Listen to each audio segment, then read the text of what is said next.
Okay, so dear students, कल हम लोगों ने जो सेशन किया था उसका उसका सेकंड पार्ट रिकॉर्ड नहीं हो पाया था। तो गगनदीप सर ने वापस से उसको रिकॉर्ड करके भेजा था आप लोगों को, है ना। आई होप आप लोगों को वो मिल गया होगा और आप लोगों ने अपने शीट्स परफॉर्म का अपने ये शीट्स बना ली होंगी उस पर। ठीक है, और किसी की कोई क्वेरी हो तो अभी भी वो पुट ऑन कर सकता है व्हाट्सएप ग्रुप पे।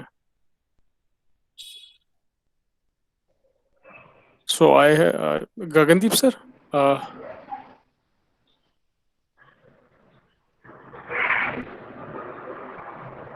हाँ Gagandeep sir. Yes sir. Sir sir can you check one thing, अगर आप भी इस सेशन को रिकॉर्ड कर सके, मे बी अगर मेरे उसमें कोई इशू आया तो आपकी तरफ से वो रिकॉर्ड हो जाए। Is it possible sir? Can you check that feature, that thing on your screen? एक मिनट सर, मैं चेक करता हूँ।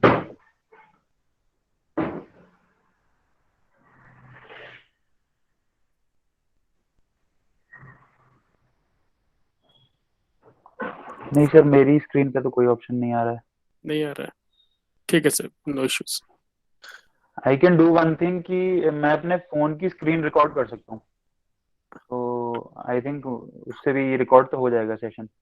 ओके ओके, हाँ, सो दैट सर एक बैकअप रहे, बाई चांस अगर कोई कुछ प्रॉब्लम आती है तो एक बैकअप रहेगा हमारे पास। हाँ जी।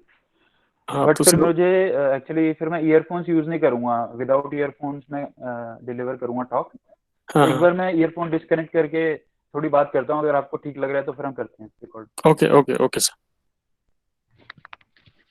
हाँ जी।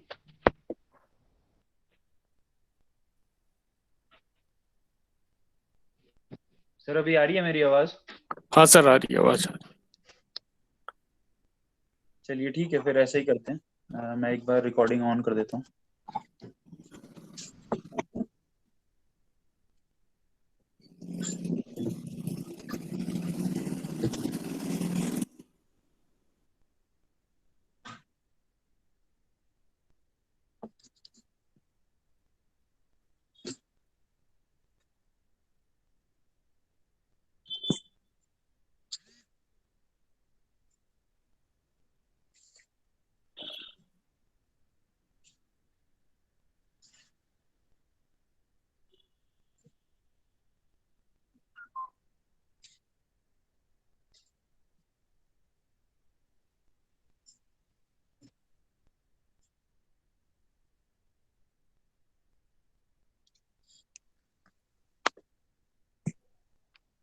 गगनदीप सर रेडी है क्या? हाँ जी, बस 2 minute. Okay.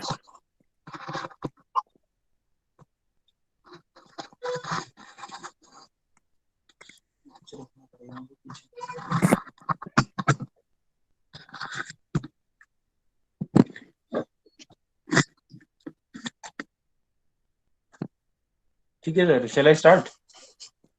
Yes sir, we can start.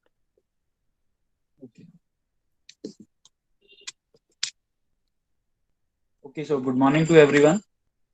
Today is the final day of the workshop on mapping with QGIS, and I think you would have done the assignment which I had given yesterday. We will be working on the same data, but before that, what I will do is I will slightly introduce you to the data sets which are available, जो online आप लोग download कर सकते हैं for free. तो बहुत सारा remote sensing data sources और जीआईएस डेटा सोर्सेज हैं, जहाँ से आप इंडिया के लिए और इनफैक्ट अब्रॉड किसी भी कंट्री का डेटा डाउनलोड कर सकते हैं। जस्ट अ मोमेंट, मैं अपना वीडियो ऑफ कर देता हूँ।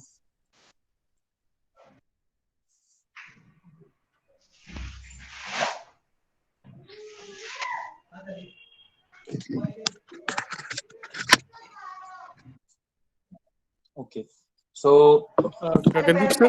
First what I will do is, मैं आपको रिमोट सेंसिंग और जीआईएस डेटा सोर्सेज के बारे में बताऊंगा। कुछ वेबसाइट के लिंक्स गगनदीप हैं सर। वो मैं शेयर करूंगा अपनी स्क्रीन पे। गगनदीप सर, एम आई बाकी ऑडिबल? लोग अपने माइक्रोफोन्स ऑफ कर दें।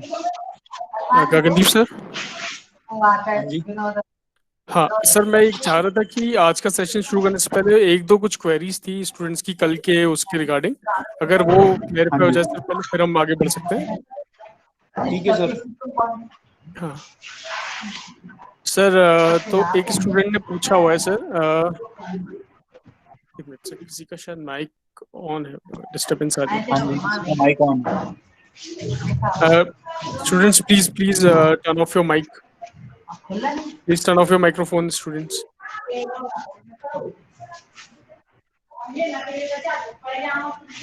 Here this is Anurag Gansula. Please. Okay. Sir, shall we take the question, sir? Yes sir. Okay. Sir, पहला स्टूडेंट ने पूछा है, if two layers are overlapping, then how can we separate them? You don't need to separate them. There are some further tools which need to be introduced. जैसे कि आप दो layers को मर्ज कर सकते हैं, उनको क्लिप कर सकते हैं, उनकी शेप को मॉडिफाई कर सकते हैं, तो ऐसा करना होगा। तो डिपेंड करता है कि आप किस चीज को मैप कर रहे हैं। कई बार सिचुएशन डिमांड करती है कि फीचर ओवरलैप होने चाहिए। सपोज जैसे मान लेते हैं कि हमने कोई रिवर डिजिटाइज किया और उसके ऊपर से एक ब्रिज भी है, तो ऑब्वियसली आपकी लेयर्स ओवरलैप करेंगी क्योंकि ब्रिज तो रिवर को क्रॉस कर रहा होगा। तो उस केस में ओवरलैप इज मैंडेटरी। बट काफी सारी बार ऐसा होता है कि जब हम डिजिटाइज करते हैं तो दो लेयर्स को ओवरलैप नहीं करना होता है, लेकिन हम डिजिटाइज करते हैं तो वो ओवरलैप हो जाती हैं, तो that is an error.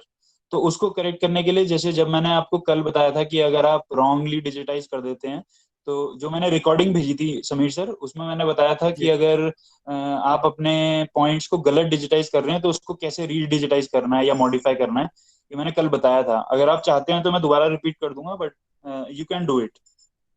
Okay. नहीं सर, वो वीडियो पे वापस से देख के एक बार, है ना, हाँ वो जी। लोग हाँ परफॉर्म कर जी। लेंगे। नहीं होगा तो सर लास्ट में हम आपकी कांटेक्ट डिटेल शेयर कर देंगे, मे बी, अगर आप ठीक है चाहें सर। तो उसको। सर, सेकंड क्वेरी थी सर, कि जो स्टूडेंट ने पूछा हुआ है कि सर, जो हम ये फाइल्स बना रहे थे फॉरेस्ट हट्स एंड रिवर्स की, हाँ जी। सर जो इनको जो सेव करना था, तो वो एसएचपी में सेव हो रही थी, राइट? राइट। Dot SHP. तो सर हाँ जी। इसमें ये दो तीन वो और दिखा रहा है, बोल रहा है कि एक्सटेंशंस और दिखा रहा है, डॉट पीआरजे, डॉट एस एच हाँ जी। एक्स, हाँ जी। हाँ तो जी। राइट। डॉट सीपीजी। तो ये इज इट नॉर्मल, या फिर ये कुछ मतलब उसमें इशू ओके। आया है कुछ? ओके, दिस इज मुझे एक क्वेश्चन बहुत पसंद आया। बहुत अच्छा क्वेश्चन पूछा।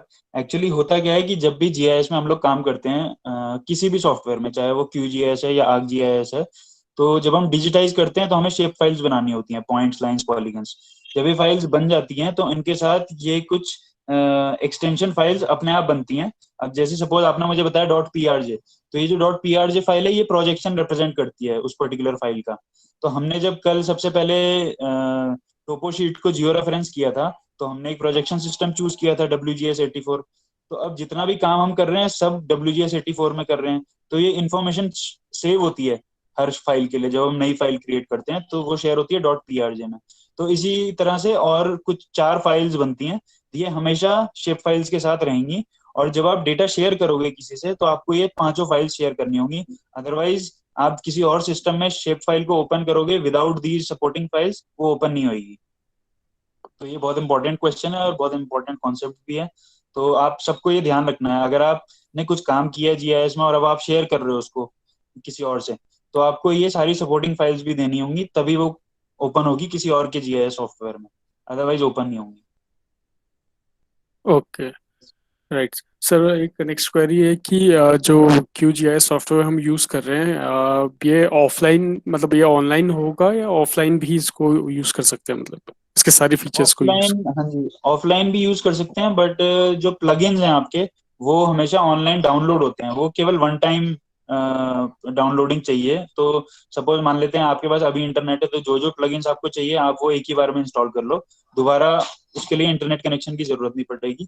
और दूसरा, जो मैंने कल जब हमने टोपो शीट को जियो रेफरेंस कर दिया था, उसके बाद मैंने गूगल की सैटेलाइट इमेज ओपन की थी। तो अगर आप वैसा कुछ काम कर रहे हैं जो कि वेब बेस्ड है, क्योंकि एक मिनट मैं अपनी स्क्रीन में दिखाता हूँ आपको। जो हमने सॉफ्टवेयर कल ओपन किया था, और फिर ये वेब वाला जो, एक मिनट मैं इसको एनलार्ज कर देता हूँ।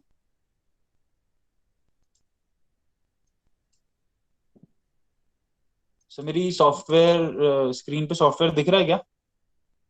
नहीं सर, अभी तो सिर्फ प्रेजेंटेशन दिख रही है। एक मिनट, अब आ गया होगा शायद। हाँ जी, आ गया सर। हाँ जी। तो कल मैंने आपको बताया था कि जब हम टोपोशीट को जियो रेफरेंस कर देते हैं तो फिर हम इसमें जाते हैं, वेब में जाते हैं और क्विक मैप सर्विसेज में जाते हैं। तो ये जो क्विक मैप सर्विसेज है, ये यहाँ पे आपको दो तीन और टूल्स दिख रहे हैं, ये मैंने आपको बताया नहीं थे लेकिन ये मैं यूज कर रहा हूँ, जो कि वेब बेस्ड है।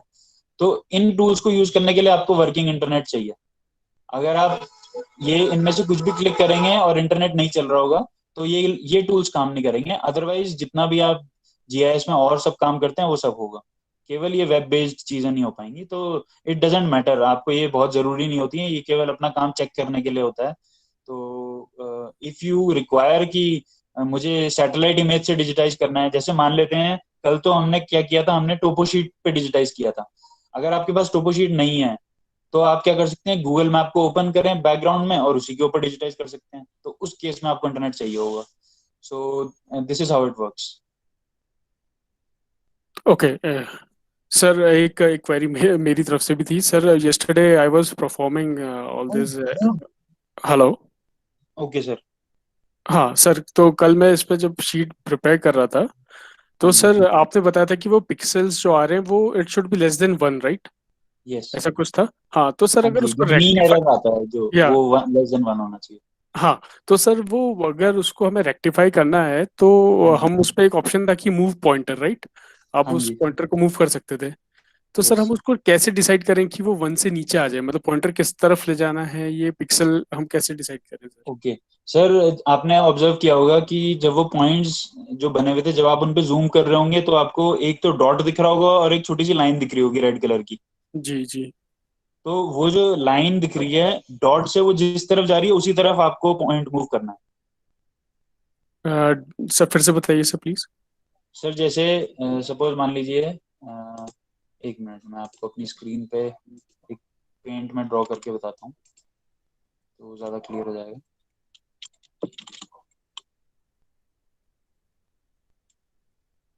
और उसके दो तीन और टेक्निक्स भी हैं, वो भी मैं अभी आपको बता देता हूँ। इनफैक्ट मैं चाह रहा था कि स्टूडेंट्स में से कुछ लोग क्वेरी पूछें ऐसी बट इट्स गुड आप पूछ रहे हैं, बट सबके लिए काम आएगी। सर मैं भी फर्स्ट टाइम यूजर ही हूँ एक्चुअली क्यूजीएस का, तो जस्ट अ मोमेंट।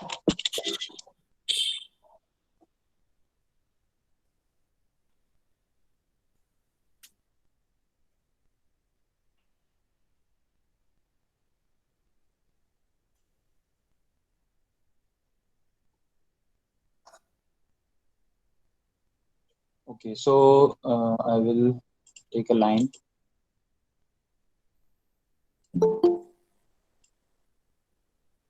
तो सपोज मान लेते हैं आपने चार पॉइंट्स बनाए थे, एक में कुछ ऐसी लाइन आ रही है, एक में ऐसी आ रही है, और एक में बड़ी लाइन आ रही है।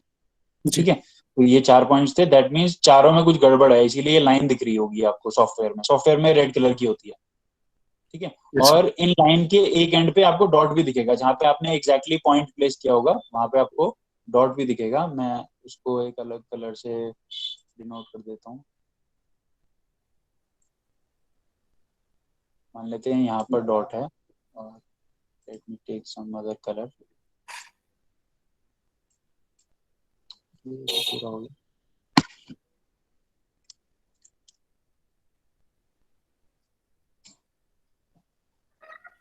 तो लेट्स से यहाँ पर आपका डॉट था, और यहाँ पर आपका डॉट था। डॉट मतलब जिस पॉइंट पे आपने कर्सर क्लिक करके जियो रेफरेंसिंग के लिए सेलेक्ट किया था। तो सपोज ये चार पॉइंट्स आपने अपने सॉफ्टवेयर में मार्क किए थे, लेकिन जब आपने जियो रेफरेंसिंग की तो आपको दिखा कि ये, या अभी जियो रेफरेंसिंग से पहले जब आपने मीन एरर देखा तो आपका एरर काफी ज्यादा आ रहा था। तो जब आपने जूम किया तो आपको कुछ ऐसा दिखेगा, एक डॉट दिख रहा होगा और लाइन दिख रही होगी। तो अब मेरा डॉट इधर है और लाइन इस तरफ जा रही है towards the right, that means आपको ये जो डॉट को क्लिक करके राइट की तरफ मूव करना है। इसी तरह से ये वाला जो ऊपर वाला डॉट है इसको आप टुवर्ड्स ये इस डायरेक्शन में मूव करेंगे। इसी तरह ये वाला डॉट आप राइट साइड में मूव करेंगे, ये वाला डॉट आप थोड़ा सा ऊपर मूव करेंगे। ओके, मतलब तो द इससे objective is to reduce this line, है ना? मतलब यस। इसको यस। इसको खत्म करना यस। है इस लाइन को। ओके। यस, लेकिन आपको एक और चीज का ध्यान देना होगा कि कई बार ऐसा होता है कि लाइन ये बहुत लंबी होती है, लेकिन अगर आप पूरा पॉइंट उधर ले जाएंगे तो एग्जैक्टली exactly जहाँ पे आपको पॉइंट प्लेस करना था उस कोऑर्डिनेट पे वो पॉइंट नहीं होगा, वो कहीं और ही चला जाएगा। तो वो भी गड़बड़ है। तो उस ओके। केस में क्या करते हैं कि जब मैंने आपको कल जब हम जियो रेफरेंसिंग में गए थे एंड देन हमने ओके, तो ये जो ट्रांसफॉर्मेशन सेटिंग्स थी, इसमें कल हमने ट्रांसफॉर्मेशन टाइप में लीनियर चूज किया था, रीसैम्पलिंग में क्यूबिक चूज किया था, ठीक है। तो अगर आपका एरर बहुत ज्यादा आता है तो आप इसको चेंज करके देखें, आप या तो पॉलिनोमियल वन ऑप्शन चूज करें या पॉलिनोमियल टू। तो यूजुअली हम लीनियर पॉलिनोमियल वन ही चूज करते हैं। तो अगर ओके। आपके लीनियर में एरर बहुत ज्यादा आता है तो आप इसको पॉलिनोमियल चूज कर सकते हैं। तो इसमें एक और चीज का एडवांटेज है आपके पास, आपका जब ये जीसीबी टेबल में आपके चारों पॉइंट्स दिख रहे होंगे और यहाँ पर आपको मीन एरर भी दिख रहा होगा, तो जैसे ही आप दोबारा से इसको फ्लिप करेंगे ऑटोमेटिकली आपका जो एरर होगा वो यहीं पे रिड्यूस होके दिख जाएगा। आपको दोबारा से पॉइंट प्लेस नहीं करना है, आपको केवल ट्रांसफॉर्मेशन सेटिंग्स में जाना है, केवल ये पॉलिनोमियल वन कर देना है और आपको ऑटोमेटिकली दिखेगा कि आपका एरर कम हो गया। तो ये दो तरीके हैं।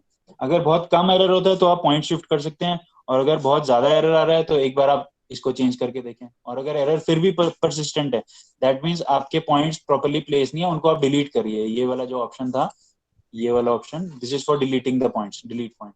तो आप डिलीट करके दोबारा पॉइंट्स प्लेस करें। लेकिन आप यू हैव टू एंश्योर कि पॉइंट जो आपका एरर है वो वन से ज्यादा ना हो। 1.2 1.3 चलता है, बट दैट मीन्स 2 पिक्सल का एरर आ जाएगा तो वो बहुत ज्यादा हो जाएगा। Okay, great sir. एक और क्वेरी है।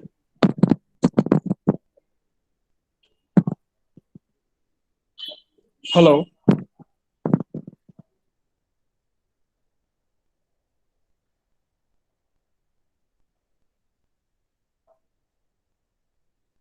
हेलो। गगनदीप सर, एम आई?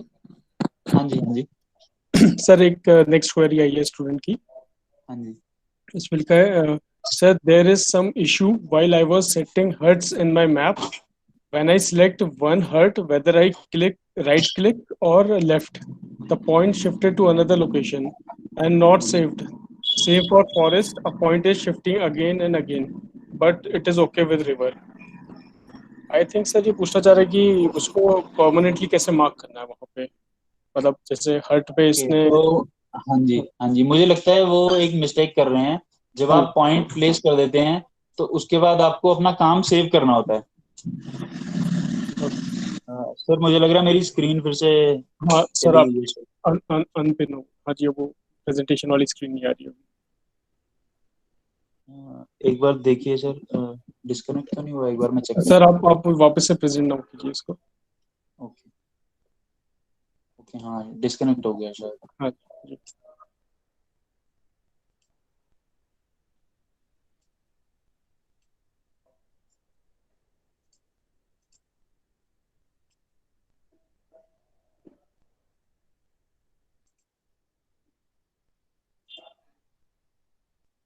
कुछ कनेक्टिविटी इशू है सर, एक मिनट मुझे थोड़ा सा ये देखने दीजिए। हाँ, कोई इशू नहीं।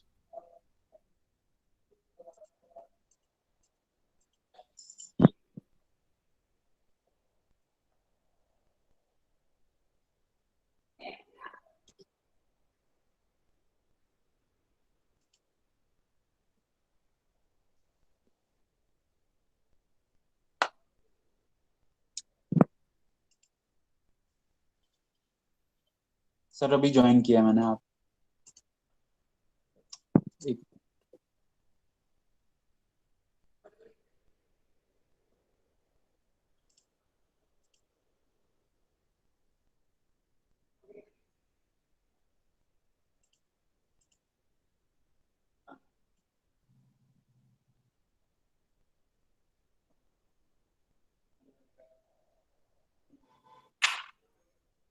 सर अभी आई है क्या मेरी स्क्रीन? नहीं सर, अभी नहीं शो कर रहा है आपका प्रेजेंट। अब आएगा नहीं। शायद, अब एक बार। हाँ सर, अभी अभी शो करने लगा। हाँ जी, ओके। सो उस केस में क्या हो रहा होगा कि कल मैंने बताया था कि सपोज जब एक बार मैं अपना वही प्रोजेक्ट ओपन कर लेती हूँ, अभी जो मैं स्टेप दिखा रहा हूँ ये आप सबको सबके लिए काम आएगा। जो आपने काम कल सेव किया होगा उसको ओपन करने के लिए आप सबसे पहले QGIS ओपन कर लें। उसके बाद प्रोजेक्ट में बाद ओपन करेंगे, ओपन पे क्लिक करेंगे और जहां भी आपने सेव किया था, मैंने कल डे 2 के नाम से सेव किया था, तो मैं इसको ओपन करूंगा।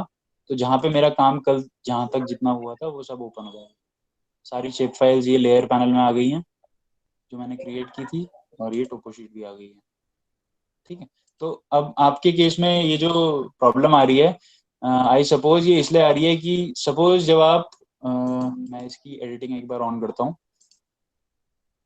एडिटिंग ऑन की, मैंने पॉइंट लिया, सपोज मैंने यहाँ इस पे पॉइंट लिया, तो जैसे ही मैं पॉइंट पे क्लिक करता हूँ तो आपके पास ऑटोमेटिकली ये फीचर एट्रीब्यूट का टैब आ जाता है, और इसमें मुझे कुछ आईडी एंटर करना होता है। तो अभी मैं रैंडमली आईडी 8 डाल देता हूँ और इसको ओके कर देता हूँ। तो जब आप ओके करते हैं ये पॉइंट आ गया है यहाँ पे, तो अभी आपको इसको कुछ क्लिक नहीं करना है। अगर आप क्लिक करेंगे तो ये मूव भी कर सकता है, बट अगर अभी आप कहीं भी क्लिक करेंगे तो वहां पॉइंट, नया पॉइंट क्रिएट हो जाएगा।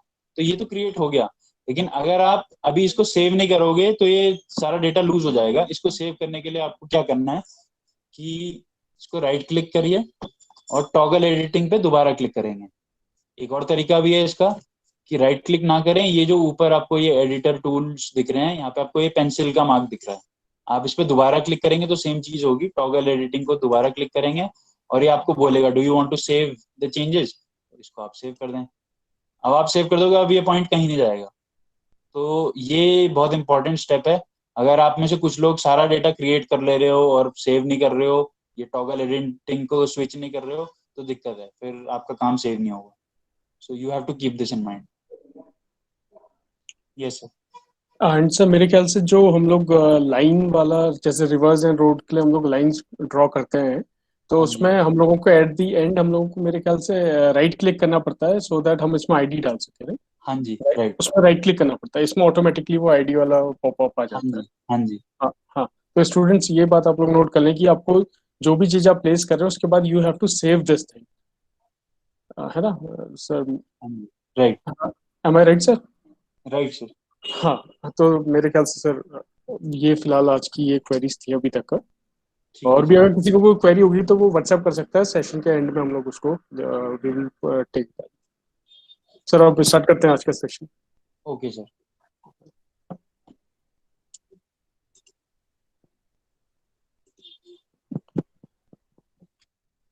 सबसे पहले मैं आपको कुछ लिंक्स बताऊंगा और मैं एक्सेस करके भी दिखाऊंगा कि आप लोग डेटा कैसे डाउनलोड करेंगे, ज्यादा डिटेल में नहीं, but I will introduce you to the this interface of each website. ठीक है, तो सबसे पहले और उसके बाद जो हमने कल डिजिटाइज किए थे फीचर्स, हम क्या करेंगे, जो आपने रोड्स और रिवर्स डिजिटाइज किए हैं उनकी लेंथ कैलकुलेट करके देखेंगे सॉफ्टवेयर में, ऑटोमेटिकली जीआईएस में कैसे कैलकुलेट हो जाएगी वो देखेंगे। फिर हम देखेंगे जो आपने पॉलीगन्स बनाए हैं, जिन्होंने भी अपने फॉरेस्ट एरिया को डिजिटाइज किया होगा, पॉलीगन्स बनाए होंगे, उन पॉलीगन्स का ऑटोमेटिक एरिया एक्सट्रैक्शन कैसे करना है, हम ये भी सीखेंगे। और उसके अलावा फिर मैं आपको एट्रीब्यूट डेटा, जिसके बारे में मैंने आपको कल थियोरेटिकल इंफॉर्मेशन दी थी, हम एट्रीब्यूट डेटा को कैसे देख सकते हैं और कैसे बना सकते हैं, वो हम उसके बारे में थोड़ा सा काम करेंगे। और फाइनली हम ये जो डेटा हमने क्रिएट कर लिया इससे एक मैप बनाएंगे, तो ये फाइनल हमारा आउटपुट होगा। So I will jump on to the online freely available data download links. ठीक है, तो सबसे पहले मैं क्योंकि वाटर रिसोर्सेज में स्पेशलाइज्ड हूँ और इसी पे पीएचडी कर रहा हूँ, तो I have a sort of inclination towards water resources. तो सबसे पहली जो वेबसाइट मैंने यहाँ पे डाली है that is India WRIS, water resources information system .gov.in। ये गवर्नमेंट की तरफ से एक प्लेटफॉर्म बनाया गया है, इंफॉर्मेशन सिस्टम, जिसमें आपको वाटर रिसोर्स से रिलेटेड सारा डेटा आप डाउनलोड कर सकते हैं और विजुअलाइज कर सकते हैं। तो अगर मैं इस पर क्लिक करता हूँ, ये मुझे वेबसाइट पे ले जाएगा।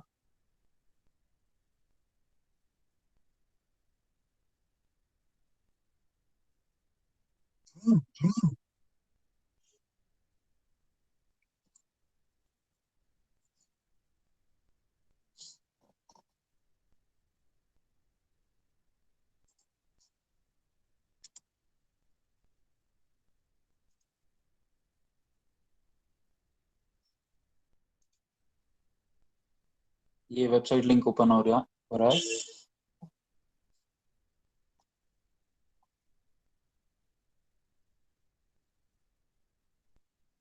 आप देख सकते हैं ये वेबसाइट है, इसमें आपको सबसे पहले साइन इन करना होगा, रजिस्टर करना होगा यहाँ पे। तो I would request all of you, अगर आप लोग इंटरेस्टेड हैं वाटर रिसोर्सेज में काम करने के लिए, आपको डेटा चाहिए, तो आप इस पे जाके अपना लॉगिन बना लीजिए, then you will be able to download the data. और फिर स्क्रॉल करेंगे नीचे तो ये डाउनलोड डेटा का एक बटन है और डेटा अवेलेबिलिटी का भी एक बटन है। ठीक है, तो इसमें मैं अभी इसमें जाकर आपको ये एक्सप्लेन नहीं करूंगा डेटा कैसे डाउनलोड करते हैं, इसके लिए आपको ऑनलाइन भी बहुत सारी वीडियोस मिल जाएंगी। बट आपको पता होना चाहिए कि वेबसाइट क्या है, वो मैंने आपको बता दी है। रजिस्टर करके आप इसको एक्सप्लोर कर सकते हो। और इसमें जो डेटा है, एक तो ग्राउंड वाटर से रिलेटेड डेटा आपको मिलेगा, that is ground water levels. तो काफी सारा डेटा मेंटेन किया हुआ है गवर्नमेंट ने, हर स्टेट में कितने बोरवेल्स हैं, डग वेल्स हैं, जहाँ पे वाटर लेवल मेंटेन हो रहा है और रिकॉर्ड हो रहा है, तो उसकी सारी इंफॉर्मेशन इन्होंने इस वेबसाइट पे होस्ट की है। उसमें से काफी सारी आप डाउनलोड भी कर सकते हैं, कुछ एरियाज रिस्ट्रिक्टेड हैं, वो आप डाउनलोड नहीं कर पाएंगे, तो वो ऑटोमेटिकली जब आप इंटरफेस ओपन करेंगे तो आपको दिख जाएगा। जितनी भी रिवर्स हैं, उन सब रिवर्स को डिजिटाइज किया गया है इस प्लेटफॉर्म में।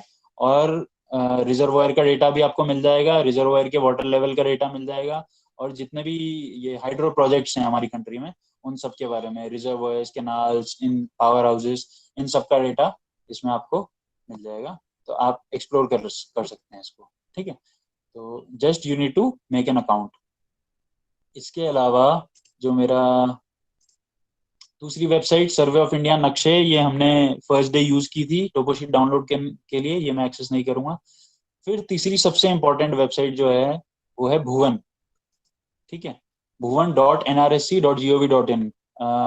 एनआरएससी का फुल फॉर्म है नेशनल रिमोट सेंसिंग सेंटर। ये इसरो का मेन सेंटर है।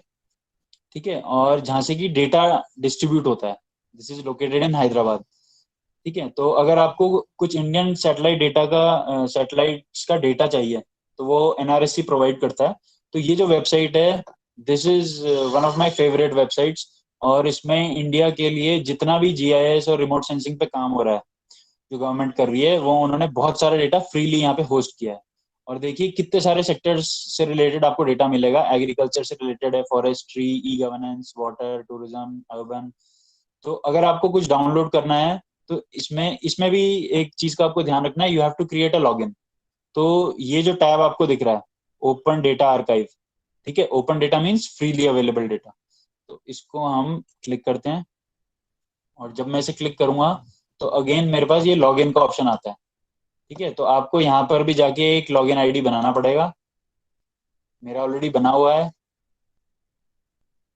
ठीक है, यहाँ पे आपको अपना क्रिएट करना होगा and then you have to log in. ये न्यू यूजर का इसमें दिखा रहा है ऑप्शन, तो आप इसको लॉग इन कर सकते हैं। अब लॉग इन करेंगे, और मैं एक छोटा सा प्रोडक्ट यहाँ पे आपको डाउनलोड करके दिखा रहा हूँ, क्योंकि मेरे हिसाब से वो one of the most important remote sensing products है, जिसको हम बोलते हैं डीईएम, डिजिटल एलिवेशन मॉडल। ठीक है, अब डिजिटल एलिवेशन मॉडल का यूज क्या होता है, ये एक ऐसा रास्टर है। अब मुझे लगता है by now you all know what is raster, तो मैं अब मुझसे कोई ये पूछेगा कि रास्टर क्या होता है, then you should go back to yesterday's presentation and see it. तो ये एक ऐसा रास्टर है जिसमें हर पिक्सल आपको ग्राउंड की एलिवेशन का की इंफॉर्मेशन देता है, कि हर पिक्सल पे एलिवेशन कितनी है ग्राउंड पे। ठीक है, तो दिस इज वेरी इंपॉर्टेंट। इससे आपको अपनी टोपोग्राफी के बारे में पूरा आइडिया लगता है, आपको पता लग जाता है कहाँ पे वैलीज हैं, कहाँ पे अपलैंड्स हैं, कहाँ पे माउंटेन्स हैं, एलिवेशन को देख के। और कल की मैंने अपनी प्रेजेंटेशन में आपको एक डिजिटल एलिवेशन मॉडल दिखाया भी था अपने स्टडी एरिया का। तो अगर मैं यहाँ पे थीम प्रोडक्ट्स में जाता हूँ, तो सॉरी सैटेलाइट सेंसर में जाता हूँ, तो यहाँ पर आपको Cartosat, this is the satellite mission of India, जिस जो आपको डीईएम डेटा प्रोवाइड करता है। ठीक है, तो मैं इस पे क्लिक करता हूँ, प्रोडक्ट्स में जाता हूँ, और ये जो लेटेस्ट वर्जन है वर्जन 3R1, इस पे क्लिक करता हूँ। तो ये आप देख रहे हैं, ये ग्रिड्स आ गई हैं पूरे इंडिया के मैप पे। ठीक है, ये एक ग्रिड में एक डीईएम की टाइल है।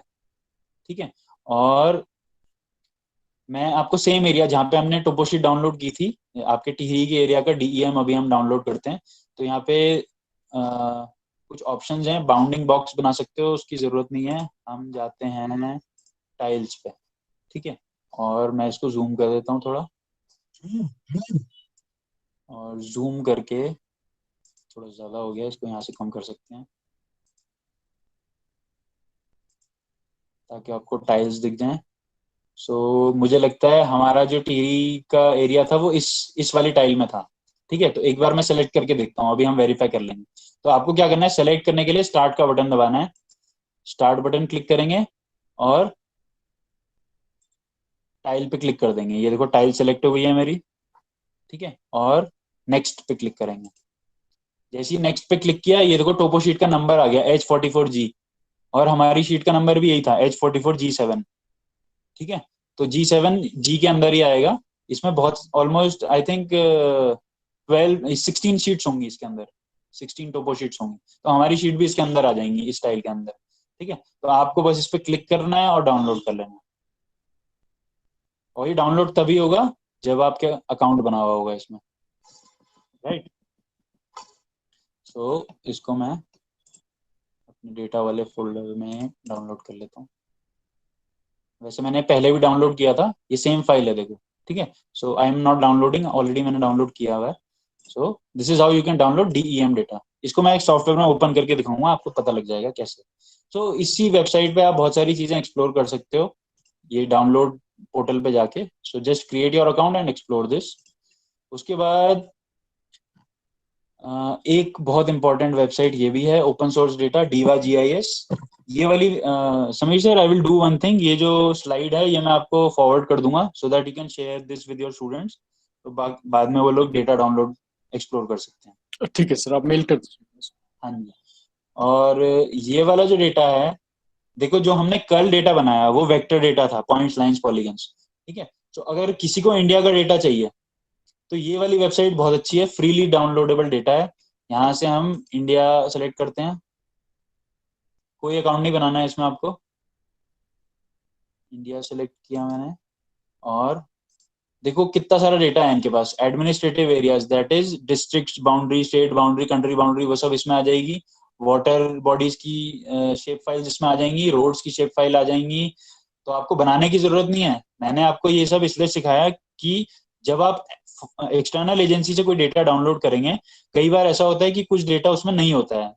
ये आपको सबसे पहले चेक करना होता है कि ये डेटा कब बनाया गया था और लेटेस्ट डेटा है ये या नहीं है। तो कई बार ऐसा होता है कि लेटेस्ट डेटा, मतलब लेटेस्ट जो सिचुएशन होती है उसके हिसाब से डेटा नहीं होता है, आपको काफी सारी चीजें ऐड करनी पड़ेंगी। तो मैंने आपको ऑलरेडी सिखा दिया डिजिटाइज कैसे करना है, ऑलरेडी आपके पास शेप फाइल यहाँ से आ जाएगी, उसको आप ओपन करो अपने GIS सॉफ्टवेयर में, और फाइनली तो then what you can do is, आप एडिट कर सकते हो GIS में। ठीक है, तो यहाँ से आपको जो भी चाहिए आप डाउनलोड कर सकते हैं, ये आप एक्सप्लोर कर लेना, I will not go any further. उसके अलावा आपके पास ये बहुत इंपॉर्टेंट वेबसाइट है, यू कैन सिमिलरली कुछ फ्री GIS डेटा आपको इस वेबसाइट पे भी मिलेगा, आई एम नॉट ओपनिंग दिस। एक वेबसाइट ये है, मैंने आपको फर्स्ट डे बताया था कि आर्क GIS दुनिया का सबसे पॉपुलर GIS सॉफ्टवेयर है, बट पेड है। ठीक है, सो आर्क GIS के प्लेटफॉर्म पे इंडिया का कुछ एडमिनिस्ट्रेटिव डेटा होस्ट हो रखा है, जिसको आप फ्रीली डाउनलोड कर सकते हैं। तो ये वही लिंक है, तो इसको डायरेक्टली यहाँ पे आप देख सकते हैं, this is a single source of GIS files of Indian states, districts, tehsils. ये किसी ने कंपाइल किया था, कोई प्लानर थे। तो अगर आपको ये डेटा चाहिए स्टेट की बाउंड्री का, डिस्ट्रिक्ट का, तहसील का, तो आप इस पे बस डायरेक्टली यहाँ डाउनलोड करोगे तो डाउनलोड हो जाएगा, उसके बाद आप उसको GIS में ओपन कर सकते हैं। ठीक है, तो यू कैन डू दिस। और इसके अलावा अब क्योंकि ArcGIS की वेबसाइट पे तो बहुत ऑथेंटिक होगा, लेकिन हमेशा इस चीज का ध्यान रखो, कभी भी कोई भी एक्सटर्नल सोर्स से आप वेक्टर डेटा को डाउनलोड करते हैं, ये someone else is presenting his screen again।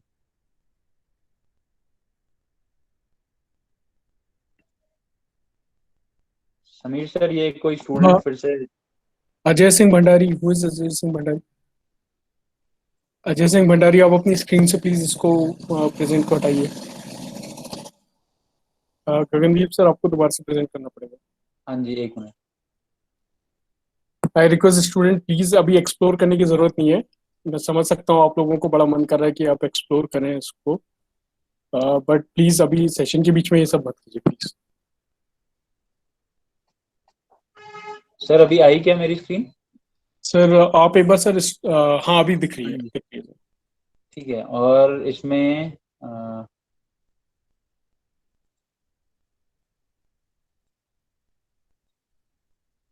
Okay, तो एक ये था, और उसके बाद देखो DEM डेटा अभी मैंने बताया था कि इंडिया के लिए आप भुवन से डाउनलोड कर सकते हैं, लेकिन अगर आपको किसी और कंट्री का डेटा चाहिए, ग्लोबल डेटा, वो आप इस वेबसाइट से डाउनलोड कर सकते हैं। और मैं इसको अभी एक्सेस करता हूँ।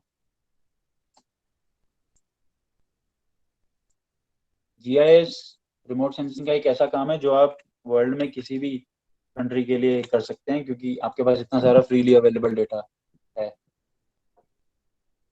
ठीक है, तो दिस इज एसआरटीएम डेटा। मैंने आपको बताया था जो इंडिया का डेटा है वो कार्टोसैट वेब सैटेलाइट से आता है। This is SRTM, shuttle radar topography mission, यहाँ लिखा है। ठीक है, तो ये ग्लोबल डेटा सेट है और देखो पूरे वर्ल्ड के लिए यहाँ टाइल्स बनी हुई है। ठीक है, तो आपको जो भी टाइल चाहिए उस पर क्लिक करो और डाउनलोड कर सकते हो। ठीक है, ये डाउनलोड का ऑप्शन आ रहा है, लेकिन इसके लिए भी आपको अकाउंट बनाना पड़ेगा। तो डाउनलोड का बटन क्लिक करोगे, ऑटोमेटिकली ये अकाउंट के लिए आपको बोलेगा, तो आप अकाउंट बना लेना। ठीक है, सिमिलरली एक अर्थ एक्सप्लोरर की वेबसाइट है, मेरा अकाउंट बना हुआ है इसलिए उसने डाउनलोड लिंक का ऑप्शन मेरे को दे दिया, बट आपको बनाना पड़ेगा। सिमिलरली एक लास्ट वेबसाइट है ये, जिससे आपको सैटेलाइट डेटा डाउनलोड कर सकते हो। सैटेलाइट डेटा मतलब जैसा डेटा आपको गूगल पे दिखता है जब आप गूगल अर्थ ओपन करते हैं, तो उसको बोलते हैं ऑप्टिकल रिमोट सेंसिंग डेटा। तो वो डेटा आप earth explorer dot USGS dot gov से डाउनलोड कर सकते हो। इसमें भी आपको अकाउंट बनाना होगा and data is freely downloadable. ठीक है, तो ये सब आप एक्सप्लोर कर सकते हो अपने एंड पे। तो now I will jump into the software. So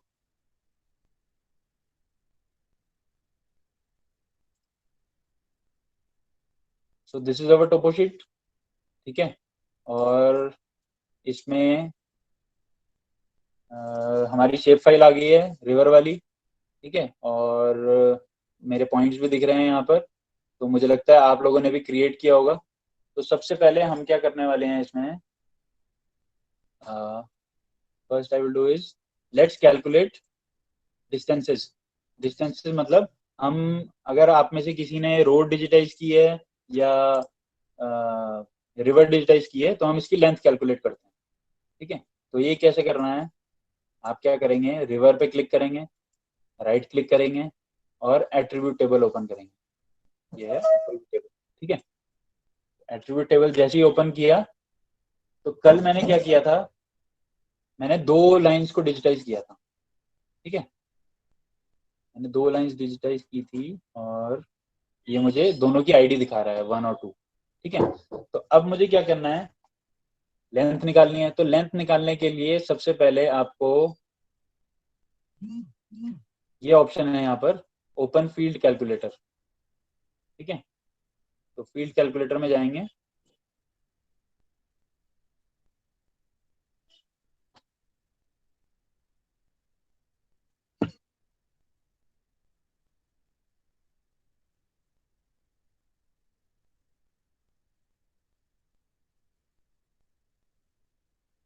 okay, Sameer sir 1 minute hold कीजिएगा।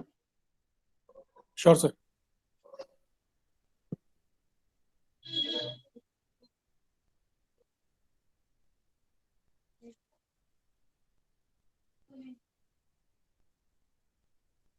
1 मिनट सर होल्ड कीजिएगा थोड़ा सा।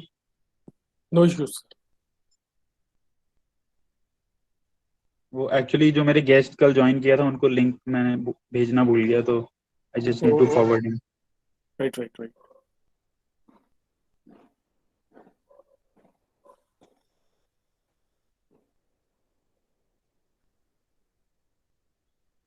उनको बोल दो मेल कर दी मैंने। समीर सर उनकी रिक्वेस्ट आएगी, आप एक्सेप्ट कर लेना। श्योर सर, हाँ श्योर। जी।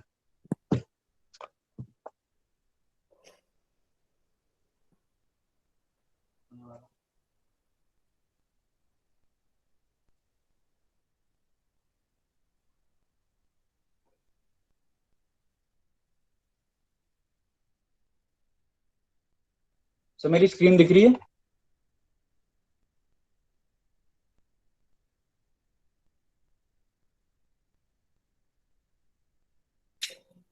हाँ सर, दिख सर रही इज है। My screen visible? Yes sir, sir it is visible. आप सर ओके। वो, हाँ दिख रहा है सर।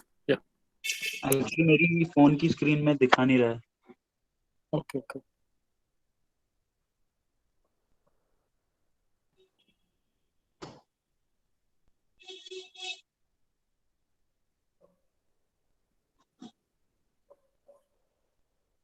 Yes,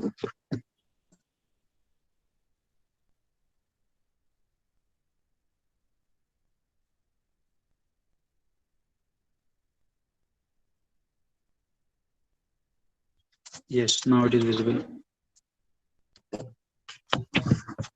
ओके, सो आपने फील्ड कैलकुलेटर ओपन किया, ठीक है। तो मुझे लेंथ निकालनी है अपने एरिया की, अपने शेप फाइल की। तो मैं क्या करूंगा, I can create, I have to select this create new field, ठीक है। और इसमें मैं सेलेक्ट करूंगा आउटपुट फील्ड नेम। तो फील्ड नेम का नाम मैं देता हूँ लेंथ,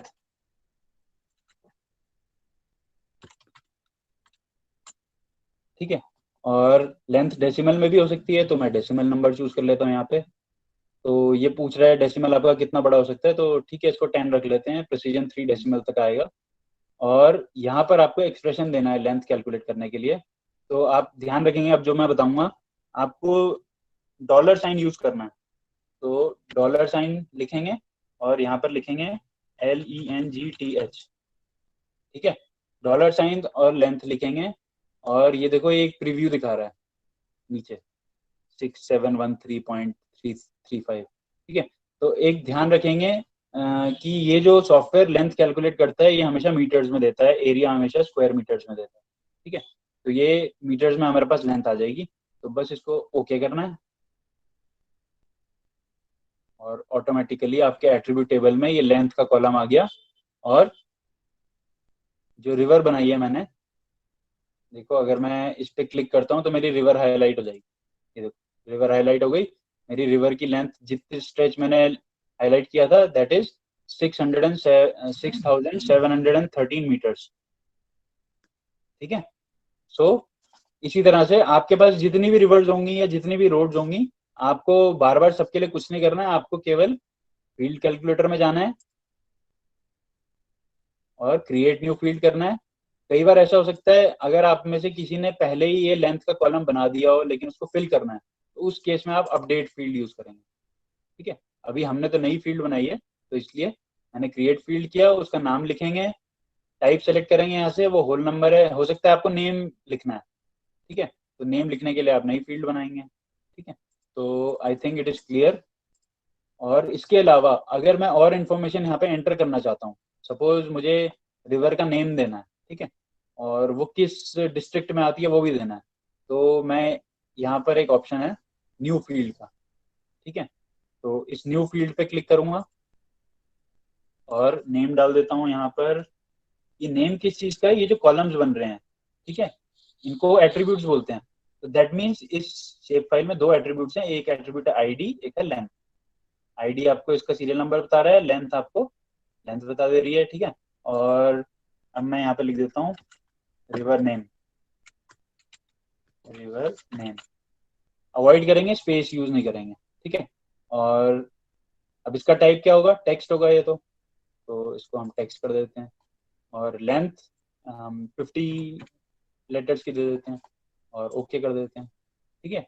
लेकिन अब ये जो नया फील्ड बन गया है ये आपको ऑटो खुद से फिल करना होगा, ठीक है। तो इसको फिल करने के लिए आप यहाँ पे ये वाली जो रिवर है भगीरथी है, तो मैं यहाँ पे लिख देता हूँ भगीरथी, ठीक है। सो इसी तरह से आप बहुत सारा डेटा क्रिएट कर सकते हो। आपको इस पर्टिकुलर फीचर के बारे में जितनी भी इंफॉर्मेशन स्टोर करनी है, आप वो सब यहाँ पर नई फील्ड्स क्रिएट करते रहो और इनपुट करते रहो इंफॉर्मेशन, ठीक है। कोई फील्ड आपको डिलीट करनी है तो ये डिलीट का ऑप्शन भी है, तो डिलीट भी हो जाएगी, ठीक है। तो इस तरह से आप एट्रीब्यूट डेटा क्रिएट कर रहे हैं, राइट। सो और अब सबसे इंपॉर्टेंट चीज, ये डेटा तो बना दिया आपने, अगेन इसको सेव करना बहुत जरूरी है। तो ये पेंसिल के आइकन पे फिर से क्लिक करेंगे और ये पूछेगा do you want to save, तो सेव कर देंगे। तो बस ये सेव हो गया। अब हमेशा ये लेंथ इसी के अंदर सेव रहेगी। आप और कुछ फीचर ऐड करोगे और रिवर्स बनाओगे तो ऑटोमेटिकली ये लेंथ कैलकुलेट कर देगा, राइट। तो अब हम चलते हैं पॉलीगन, पॉलीगन का एरिया कैलकुलेट करते हैं, ठीक है। उसके लिए भी हमें सिमिलर प्रोसीजर अडॉप्ट करना है। तो इसके लिए फिर से मैं क्या करूँगा, फॉरेस्ट पे जाता हूँ, राइट क्लिक करता हूँ और ओपन एट्रीब्यूट टेबल, ठीक है। मैंने केवल एक ही पॉलीगन डिजिटाइज किया था, इसलिए मुझे एक ही फीचर दिखा रहा है, राइट। तो अब फिर से मुझे क्या करना है, ओपन फील्ड कैलकुलेटर, ठीक है। फील्ड कैलकुलेटर ओपन किया, again we will create a new field. अब इस केस में हम क्या कैलकुलेट करेंगे, एरिया, ठीक है। तो लेट्स राइट एरिया, ठीक है। और इसका टाइप भी डेसिमल रखते हैं, और ये हम डिफॉल्ट रखते हैं। और अब यहाँ पर एक्सप्रेशन बॉक्स में हम लिखेंगे डॉलर एंड एरिया, ठीक है। और ओके कर देते हैं। ये देखो एरिया आ गया यहाँ पर। तो ये जो फॉरेस्ट है ये 7,99,535 स्क्वायर मीटर्स का है, ठीक है। तो इस तरह से आपने मीटर स्क्वायर में एरिया कैलकुलेट कर लिया। तो अगर आपके बॉक्स में मल्टीपल फॉरेस्ट है, देखो एक फॉरेस्ट थोड़ा सा पोर्शन मेरे यहाँ पर भी था, अगर मैं इसको डिजिटाइज करता तो उसका एरिया भी ऑटोमेटिकली कैलकुलेट हो जाता। जितने भी फीचर्स होंगे आपके पास उन सब का एट्रीब्यूट ऑटोमेटिकली कैलकुलेट हो जाएगा इस कमांड से। ओके, सो ठीक है, हमने ये कर लिया। तो सिमिलरली अगर आपको फॉरेस्ट का नेम यहाँ पे डालना है, देखो जैसे अगर मैं इसको हाइड करता हूँ तो ये दिख रहा है भाषण रिजर्व फॉरेस्ट था ये, ठीक है। तो मैं इसका नाम भी यहाँ पे इनपुट कर सकता हूँ। तो again I will open my attribute table और यहाँ से जाऊंगा न्यू फील्ड। न्यू फील्ड में मैं लिख देता हूँ नेम, और इसका भी टाइप टेक्स्ट होगा, यहाँ पर लिख देते हैं 15, ओके कर देते हैं इसको। और फाइनली यहाँ पे नेम लिख देते हैं BHASON RF stand for reserve forest, ठीक है। और इन नाम में आप स्पेस रख सकते हो। आपको कुछ नया डेटा क्रिएट करना है, that means shape files create करनी है, तो आप कभी भी स्पेस यूज नहीं करेंगे, ठीक है। और फील्ड के नेम्स में स्पेस यूज नहीं करेंगे, बट जब आप एट्रीब्यूट डेटा बना रहे हैं तब आप यूज कर सकते हैं, ठीक है। क्योंकि यहाँ पे तो हमें एक्चुअल नेम लिखना है, तो आप स्पेस यूज कर सकते हैं यहाँ पे। और इसको आप सेव कर देते हैं, ये डेटा हमेशा रहेगा, ठीक है। और इसके अलावा हमने एरिया कर लिया। हाँ, अब ये जो पॉइंट्स हैं, ठीक है, पॉइंट्स मतलब ये जो आपने हर्ट्स मार्क की थी, सपोज मुझे इनकी लोकेशन चाहिए, लोकेशन इन द सेंस मुझे इनके लैटिट्यूड्स और लॉन्गिट्यूड्स चाहिए। तो कल आपने अगर ध्यान दिया होगा तो जब हमने ये शीट जियो रेफरेंस कर दी थी, तो अब देखो जब मैं अपना माउस मूव कर रहा हूँ अपनी शीट के ऊपर, तो ये नीचे कोऑर्डिनेट विंडो में कोऑर्डिनेट चेंज हो रहे हैं, है ना। ठीक है, तो इन दैट मीन्स पूरे एरिया पे कोऑर्डिनेट इन्फॉर्मेशन है आपके पास। अब मुझे क्या करना है, ये जो पॉइंट्स मैंने बनाए हैं, मुझे इन पर्टिकुलर पॉइंट्स पे लैटिट्यूड लॉन्गिट्यूड को एक्सट्रैक्ट करना है। ओके, सो अब मैं कैसे करूंगा, अगेन अब मैं हर्ट्स वाली शेप फाइल पे राइट क्लिक करता हूँ और ओपन एट्रीब्यूट टेबल करता हूँ। और यहाँ पर मैंने टोटल 6 पॉइंट्स बनाए थे। और मैं फील्ड कैलकुलेटर में जाता हूँ एंड देन यहाँ पे एक फील्ड हम बनाते हैं लैटिट्यूड की, इसको हम रखते हैं डेसिमल, ठीक है। और इसको हम रखते हैं 5, और इसको हम चलो इसको 4 कर देते हैं। और अब एक्सप्रेशन में मुझे क्या करना है, डॉलर साइन और लैटिट्यूड्स, ठीक है। तो लैटिट्यूड्स होते हैं वाई कोऑर्डिनेट्स, ठीक है। तो ये देखो प्रीव्यू दिखा रहा है मुझे नीचे, और बस इसको ओके कर दो। ये देखो सबके इन सब पॉइंट्स के लैटिट्यूड आ गए ऑटोमेटिकली। अगर यहाँ 100 पॉइंट्स भी होते तो तुरंत एक ही क्लिक में सारे लैटिट्यूड्स आपके एक्सट्रैक्ट हो गए, ठीक है। अब हम सेम प्रोसेस करते हैं लॉन्गिट्यूड्स एक्सट्रैक्ट करने के लिए। सो अगेन गो टू, हाँ देखो चलो मैं एक दूसरा प्रोसेस आपको दिखा देता हूँ। सपोज मैंने फील्ड पहले से क्रिएट कर देते हैं हम, तो न्यू फील्ड में जाते हैं और यहाँ पे तो लॉन्गिट्यूड नाम दे दिया, ठीक है, डेसिमल दे दिया, और लेंथ की 5 कर दी, प्रेसिजन इसका 3 कर दिया। और प्रेसिजन मतलब डेसिमल के बाद कितनी प्लेसेस आएंगी, ठीक है, और इसको कर दिया ओके। तो ऑलरेडी अब हमने फील्ड बना दिया, इसको फिल करना है, ठीक है। तो फिर से हम क्या करेंगे, फील्ड कैलकुलेटर में जाएंगे। अभी तक हम क्या कर रहे थे, क्रिएट न्यू फील्ड। अब आपको न्यू फील्ड क्रिएट करने की जरूरत नहीं है, ऑलरेडी फील्ड इज क्रिएटेड। आपको क्या करना है, अपडेट करना है इसको। तो आप इस पर क्लिक करेंगे, अपडेट एग्जिस्टिंग फील्ड। यहाँ से आप सेलेक्ट करेंगे कौन सी फील्ड को अपडेट करना है। यहाँ पे 3 फील्ड हैं, आईडी, लैटिट्यूड, लॉन्गिट्यूड। तो मुझे लॉन्गिट्यूड को अपडेट करना है, यहाँ से मैं लॉन्गिट्यूड सेलेक्ट कर लेता हूँ। और अगेन अब मुझे एक्सप्रेशन देना है, तो एक्सप्रेशन में इसमें $, और एक्स लिख देंगे आप, ठीक है, एंड ओके। देखो सारे लॉन्गिट्यूड्स भी आ गए। तो जितने भी हमारे पास हाउसेस थे उनकी एग्जैक्ट लोकेशन हमने एक्सट्रैक्ट कर ली, ठीक है। So this was. और अगर आप यहाँ पे हर घर का एड्रेस लिखना चाहते हो, हर घर में कितने मेंबर्स रहते हैं वो डेटा बनाना चाहते हो, तो आप सबके लिए नई फील्ड बनाओ, यहाँ से न्यू फील्ड, और डेटा एंटर कर दो। ये डेटा कहाँ से आएगा, ये सेंसस से आपको डेटा मिल जाएगा। या फिर अगर आप एक छोटे से एरिया में कुछ स्टडी कर रहे हो, तो आप इंडिविजुअली जाओ, हर घर में एक फॉर्म प्रिपेयर करो, उस फॉर्म में नोट करते रहो कितने कितने कितने घर, किस घर में कितने मेंबर्स रहते हैं। और आके आप अपना जीआईएस में साथ में जीपीएस डिवाइस लेके जाओ। जीपीएस डिवाइस से आप कोऑर्डिनेट्स स्टोर कर लो, उसको जीआईएस में ओपन करो, और ओपन करने के बाद नई फील्ड्स क्रिएट कर लो यहाँ से। तो नई फील्ड्स क्रिएट करोगे तो आपके पास सारा डेटा, उस वो जो भी डेटा आपने कलेक्ट किया होगा, किस घर में कितने लोग रहते हैं, वो आप एंटर करते रहना, ठीक है। तो इस तरह से आप बहुत बड़ा एग्जॉस्टिव डेटाबेस बना सकते हो, and then you can perform various types of analysis. अब हम ज्यादा एनालिसिस तो ये 3 दिन में डिस्कस नहीं हो पाता है, बट अब मैंने आपको बेसिकली इंट्रोड्यूस कर दिया है कि लोकेशन पैरामीटर्स कैसे डिराइव करने हैं, ठीक है। और इसको अगर तुम में से यहाँ पे कोई इसको बंद कर देगा तो अगेन आपका जितना भी आपने काम किया वो सब लूज हो जाएगा। तो इसलिए इस टॉगल एडिटिंग पे फिर से क्लिक करना है। हमेशा याद रखेंगे, अपना काम सेव करेंगे उसके बाद बंद करेंगे। ओके, सो नाउ अब देखो, अगर मैं फॉरेस्ट वाली फाइल ओपन करता हूँ फिर से एट्रीब्यूट टेबल, तो देखो जो सेव किया था वो है, यहाँ पे एरिया भी है और नाम भी है, क्लियर। तो इस तरह से हमने सारा डेटा सेव कर लिया। अब फाइनली जो लास्ट स्टेप है इस वर्कशॉप का, हमको एक मैप बनाना था, ठीक है। तो अब वो मैप बनाने के लिए एक काम करते हैं। Okay, let's hide this. मैंने ये फीचर्स क्रिएट किए हैं। आपके केस में मैं एक्सपेक्ट कर रहा हूँ कि बहुत सारे फीचर्स होंगे, बहुत सारी हट्स आपने डिजिटाइज की होगी, और आपने फॉरेस्ट भी डिजिटाइज किए होंगे, या रोड्स भी डिजिटाइज की होंगी। तो आपके पास बहुत सारा डेटा होगा, ठीक है। तो अब क्या करना है, गो टू प्रोजेक्ट, ध्यान से देखेंगे, प्रोजेक्ट में जाएंगे, और अब हम क्या कर रहे हैं, मैप बना रहे हैं, ठीक है। डेटा आपने बना लिया सारा, फाइनली अब आपको मैप बनाना है। तो हम जाएंगे यहाँ से न्यू प्रिंट लेआउट पे, ठीक है। न्यू प्रिंट लेआउट पे गए। सो एक ये डायलॉग बॉक्स अपीयर होता है जो कि बोल रहा है आपको क्रिएट प्रिंट लेआउट टाइटल। तो टाइटल देना है, तो मैं यहाँ पे लिख देता हूँ टिहरी मैप,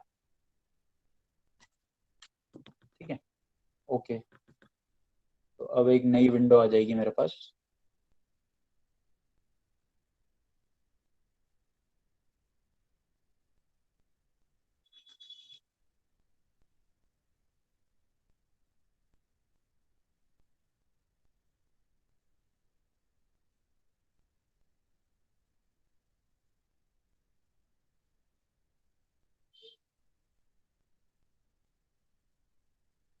तो ये मेरी विंडो आ गई है, टिहरी मैप, ठीक है। तो अब ये जो स्क्रीन आई है इसी के अंदर हम मैप बनाएंगे अपना, ठीक है। तो अब आपको पीछे वाली स्क्रीन से कुछ नहीं करना है, सब काम इसके अंदर होगा। अभी फिलहाल ये ब्लैंक है। तो सबसे पहला काम जो हम करेंगे, जो आपने फीचर्स ये पीछे बनाए हैं, ये सारी शेप फाइल्स, ये सब इस फ्रेम में आ जाए, ठीक है। तो उसके लिए क्या करेंगे, आपको कुछ भी ऐड करना है इस मैप के लिए, तो आप जाएंगे ऐड आइटम पे। यहाँ पे देखो कितने सारे ऑप्शन हैं। आप मैप ऐड यहीं से करोगे। आपको कोई एक्स्ट्रा बाहर से कोई पिक्चर ऐड करनी है, आप वो कर सकते हैं। आपको टाइटल देना होगा मैप का, वो आप यहाँ से करेंगे। लेजेंड भी यहाँ से होगा, स्केल भी यहाँ से होगा, नॉर्थ एरो भी होगा, ये सारी चीजें आप ऐड करेंगे। और मुझे लगता है ये बहुत इंपॉर्टेंट मैप एलिमेंट्स हैं, ये आप सबको पता होना चाहिए कि एक अच्छा मैप की क्या क्या कैटेगरी, क्या क्या फीचर्स होते हैं। तो एक अच्छे मैप में स्केल होता है, जिससे आपको पता लग जाता है कि ग्राउंड पे एक्चुअल मैप का जो डिस्टेंस है वो ग्राउंड पे एक्चुअल में कितना डिस्टेंस रिप्रेजेंट करता है। उसके अलावा लेजेंड होना चाहिए। अगर आपके मैप में बहुत सारे कलरफुल फीचर्स हैं तो जब तक लेजेंड नहीं होगा, जो सामने वाला मैप देखने वाला शख्स है उसको समझ नहीं आ पाएगा कि क्या कलर क्या दिखा रहा है। तो ये लेजेंड आपको देना बहुत जरूरी है। उसके अलावा आपको नॉर्थ एरो दिखाना बहुत जरूरी है। अगर आपको डायरेक्शन नहीं पता होगा तो मैप का कोई यूज ही नहीं है। ठीक है, तो ये सब हम यहीं से एंटर करेंगे। तो सबसे पहले हम ऐड मैप पे क्लिक करेंगे। तो देखो आपका कर्सर ये प्लस साइन में कन्वर्ट हो गया। तो दैट मीन्स अब आपको क्या करना है, ये जो व्हाइट शीट आपको दिख रही है इस पे एक बॉक्स बनाना है। और आप जैसे ही वो बॉक्स बनाओगे तो मैप अपने आप ऑटोमेटिकली ये सारे फीचर्स इसके अंदर आ जाएंगे। ठीक है, तो मैं यहाँ से सेलेक्ट कर रहा हूँ अपना एरिया, थोड़ा सा गैप छोड़ूंगा शीट के बाउंड्री से, और मैं कर रहा हूँ लेफ्ट क्लिक, और मैंने अपना माउस का बटन प्रेस किया हुआ है, छोड़ा नहीं है अभी, और इसको ड्रैग कर रहा हूँ। ड्रैग करके इस कॉर्नर पे आया और यहाँ पे अब उसको लीव करूंगा, छोड़ दिया मैंने, ये बॉक्स बन गया। और देखो वो जो फीचर्स थे अंदर पीछे जो आपने बनाए थे वो सब इसके अंदर आ गए।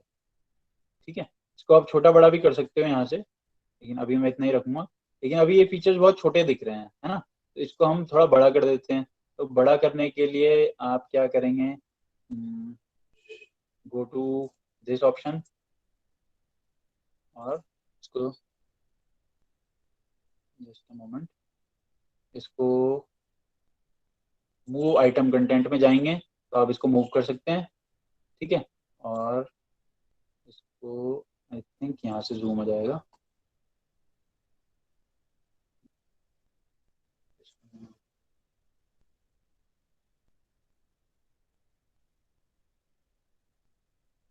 और आपको क्या करना है, कंट्रोल का बटन प्रेस करना है और अपने माउस का स्क्रॉल बटन प्रेस करना है तो ये बड़ा हो जाए। ठीक है, मैंने कंट्रोल प्रेस किया हुआ है कंटिन्यूअसली, और मैं स्क्रॉल को ऊपर नीचे कर रहा हूँ तो ये फीचर्स बड़े हो जाएंगे, जूम इन हो जाएंगे। ठीक है, तो अभी इस फॉर दिस प्रेजेंट केस मैं इसको इतना रखता हूँ।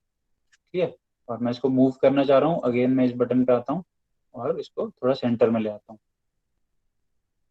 ठीक है, इसके अलावा अगर आप अभी देखो टोपो शीट नहीं दिख रही है यहाँ, अगर आप में से कुछ लोग टोपो शीट दिखाना चाहते हैं तो वो टोपो शीट को सेलेक्ट करेंगे तो ऑटोमेटिकली इसके अंदर भी टोपो शीट आ गई। ठीक है, लेकिन बहुत क्लमजी लग रहा है ये टोपो शीट इसके अंदर। एक मिनट, वो विंडो ओपन नहीं हुई, यहाँ पर टोपो शीट आ जानी चाहिए।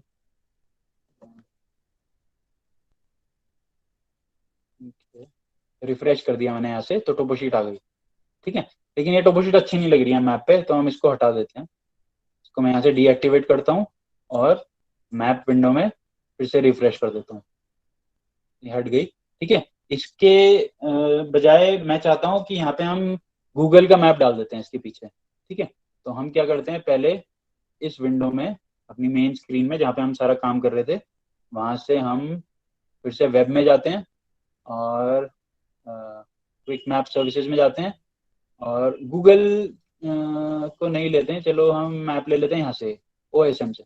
ठीक है, और ओएसएम में मैं स्टैंडर्ड ओएसएम मैंने कल बताया था, इसका फुल फॉर्म है ओपन स्ट्रीट मैप्स। ठीक है, तो मैं इस पर क्लिक करता हूँ, लेट्स सी कैसा मैप आता है।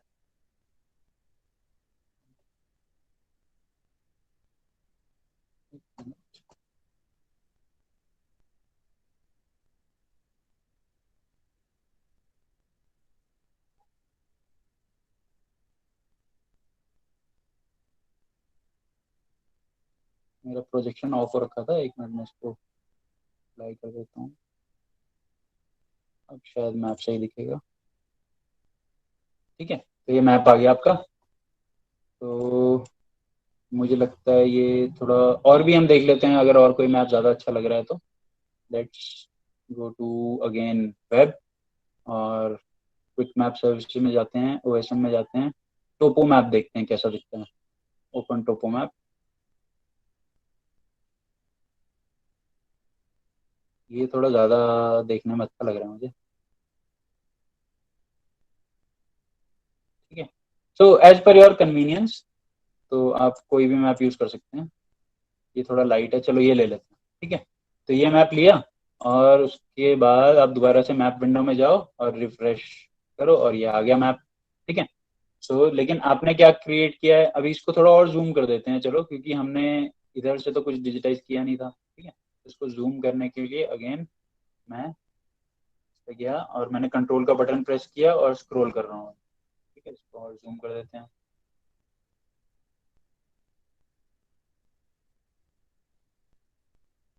ऐसे, ठीक है, और थोड़ा सा मूव कर देते हैं इसको ऊपर की तरफ, थोड़ा सा और।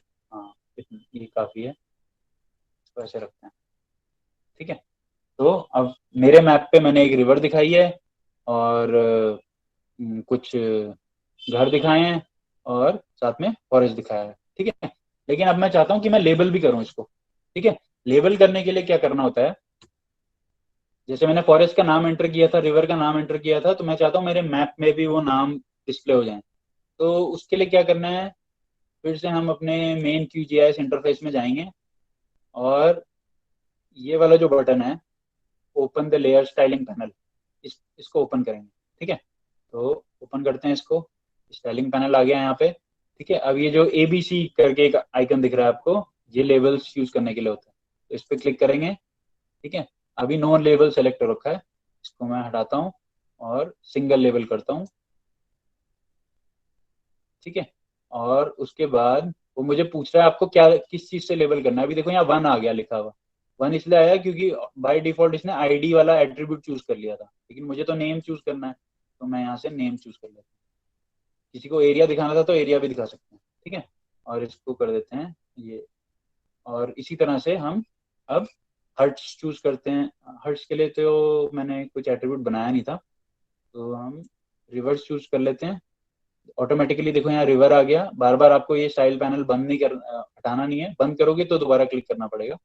और उसके बाद यहाँ से हम सिंगल लेवल सेलेक्ट करते हैं दोबारा से, और यहाँ पर भी नेम सेलेक्ट कर लेते हैं। तो ये भगीरथी आ गया यहाँ पर। ठीक है, और अगर आप इसको इसके फॉन्ट को बड़ा छोटा करना है तो वो भी कर सकते हैं। यहाँ पर बहुत सारे ऑप्शंस हैं, ये साइज कितना रखना है, कलर क्या रखना है, ये सब आप यहाँ से चेंज कर सकते हैं। ये कुछ विजुअल इफेक्ट्स हैं, वो आप कर सकते हैं, इसको आप अपने लेवल पे एक्सप्लोर कर लेना।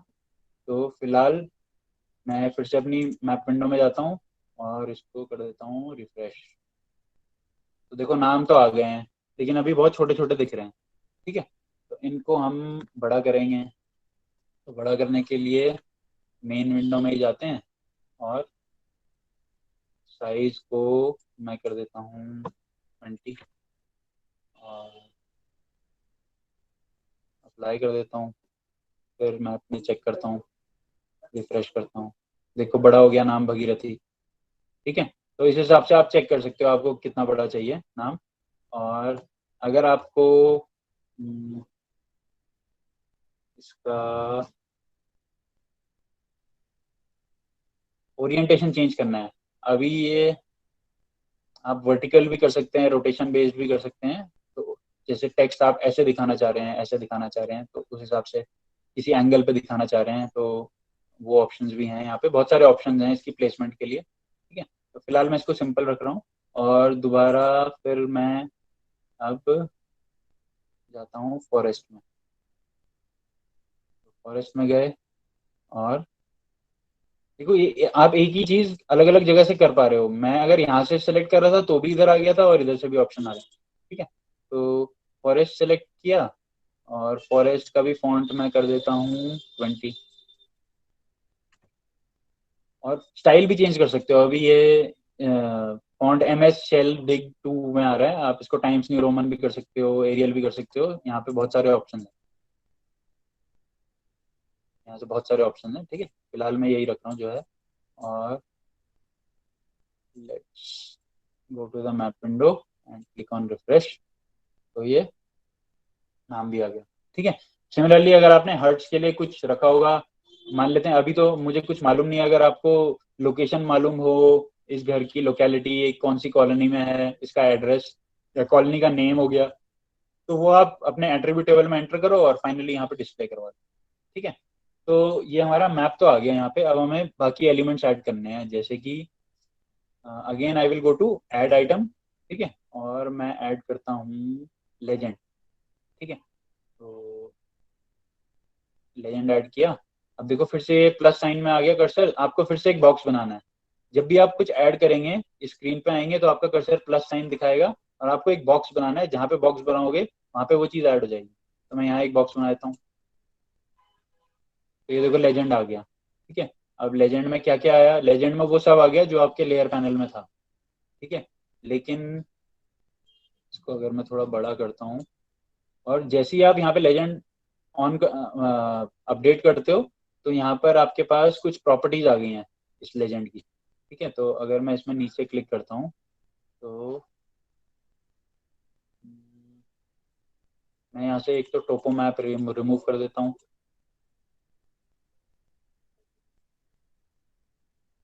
राइट क्लिक करो और रिमूव लेयर कर दो, क्योंकि हम ये यूज नहीं कर रहे हैं। और फिलहाल मैं टोपो शीट भी यूज नहीं कर रहा हूँ, मैं इसको भी रिमूव कर देता हूँ। ठीक है, और फिर से मैं अपने मैप पे जाता हूँ, रिफ्रेश करता हूँ, तो ये देखो अब केवल ये तीन चीज आ रही हैं, बहुत छोटी दिख रही हैं। तो हम क्या करेंगे, अब देखो यहाँ इनका साइज यहाँ से कंट्रोल नहीं होता है, इसका साइज यहाँ से होगा लेजेंड का। ठीक है, इसी मैप विंडो में देखते हैं, ये देखो फॉन्ट्स एंड टेक्स्ट फॉर्मेटिंग आ गया इधर, और टाइटल फॉन्ट। तो सबसे पहले तो इसका कुछ टाइटल दे देते हैं।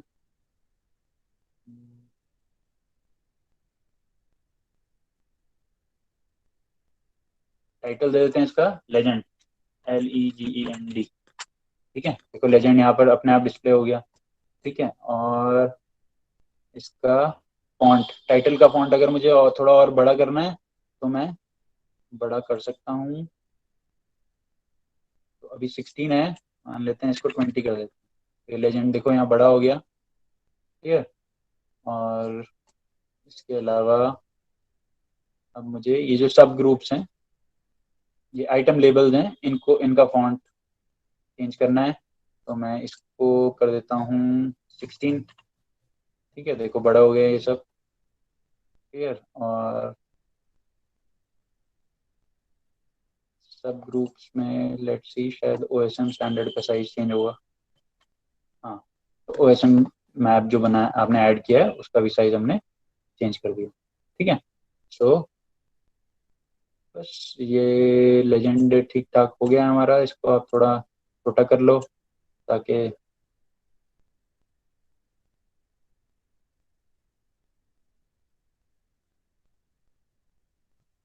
लेजेंड को हम इधर रखते हैं। ठीक है, और इसके अलावा मुझे स्केल ऐड करना है। तो go to add item again and go to add scale bar. Scale bar add किया, प्लस का साइन आ गया, फिर से एक बॉक्स बनाएंगे। बॉक्स बनाया और छोड़ दिया। ठीक है, तो ये आपका स्केल आया, ये स्केल मीटर्स में दिखा रहा है आपको। ठीक है, और यहाँ से आप चेंज भी कर सकते हो, किलोमीटर्स में भी ला सकते हो, फीट यार्ड जो भी है, हम इसको मीटर्स में ही रखते हैं। और उसके अलावा अगर आपको इसके सेगमेंट्स चेंज करने हैं, लेफ्ट में कितने सेगमेंट्स होने चाहिए, देखो अगर मैं बढ़ाऊंगा तो स्केल को चेक करना अभी। सी और स्केल, देखो लेफ्ट की तरफ ये पार्टीशंस ऐड हो गए हैं। ठीक है, मैंने तीन पार्टीशन किए थे, तीन पार्टीशन, एक ब्लैक वाइट ब्लैक ऐड हो गया लेफ्ट में, जीरो के लेफ्ट में। ठीक है, और राइट साइड में अगर मैं और चाहता हूँ तो तीन कर देता हूँ। तो ये पहले 2 था, फिर 500 था, और 750 हो गया। ठीक है, और इसको अगर मुझे थोड़ा बड़ा करना है, देखो अभी इसी की हाइट 3 है, ये थोड़ा बड़ा कर देते हैं इसको। ठीक है, और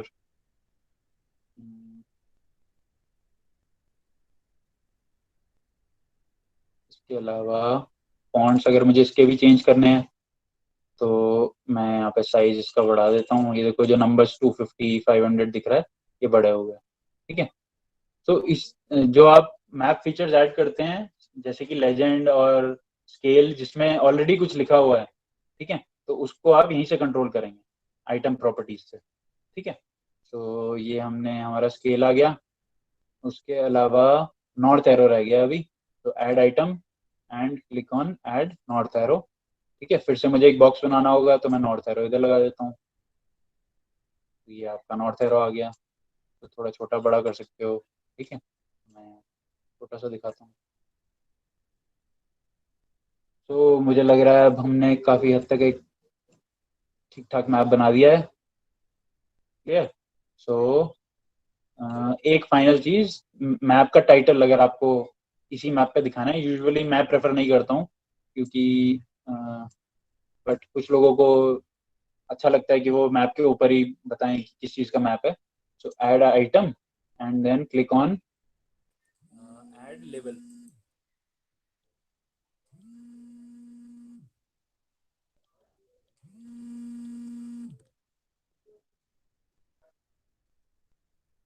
तो click on add label and फिर से यहाँ बॉक्स करते हैं और अभी लेट्स सी लेबल में क्या लिखा है. लेबल में ये कुछ डिफॉल्ट से लिखा हुआ है, तो मैं यहाँ पे लिखना चाहता हूँ क्या लिखें इस मैप के लिए. इस मैप के लिए लिखते हैं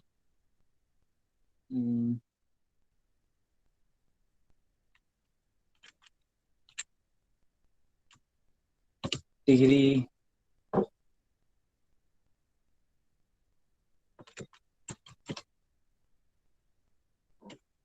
टोपोग्राफिक मैप.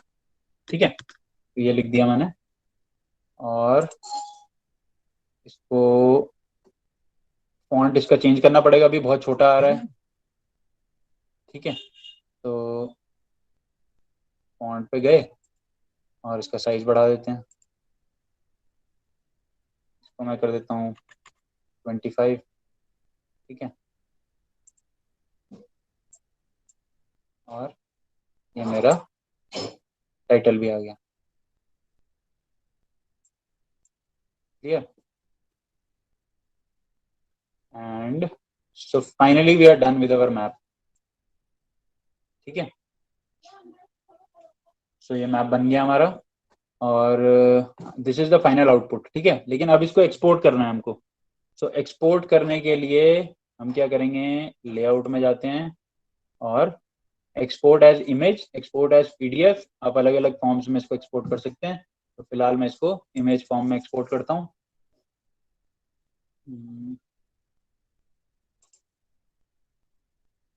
ठीक है, और ये मुझे पूछ रहा है कहाँ सेव करना है और इसको मैं यहीं पे सेव कर देता हूँ, तेरी मैप. ठीक है, ये पूछ रहा है रेजोल्यूशन क्या रखना है मुझे. सो यूजुअली 300 डीपीआई ठीक होता है, लेकिन थोड़ा हाई रेजोल्यूशन चाहिए तो आप 600 डीपीआई भी यूज कर सकते हैं. डीपीआई स्टैंड्स फॉर डॉट्स पर इंचेस. ठीक है, सो फिलहाल मैं इसको इतना ही रखता हूँ क्योंकि एरिया बहुत छोटा है, तो डीपी 300 डीपीआई काफी अच्छा रेजोल्यूशन है. और इसको हम सेव कर देते हैं. तो सेव कर दिया और अब ये सेव कर रहा है.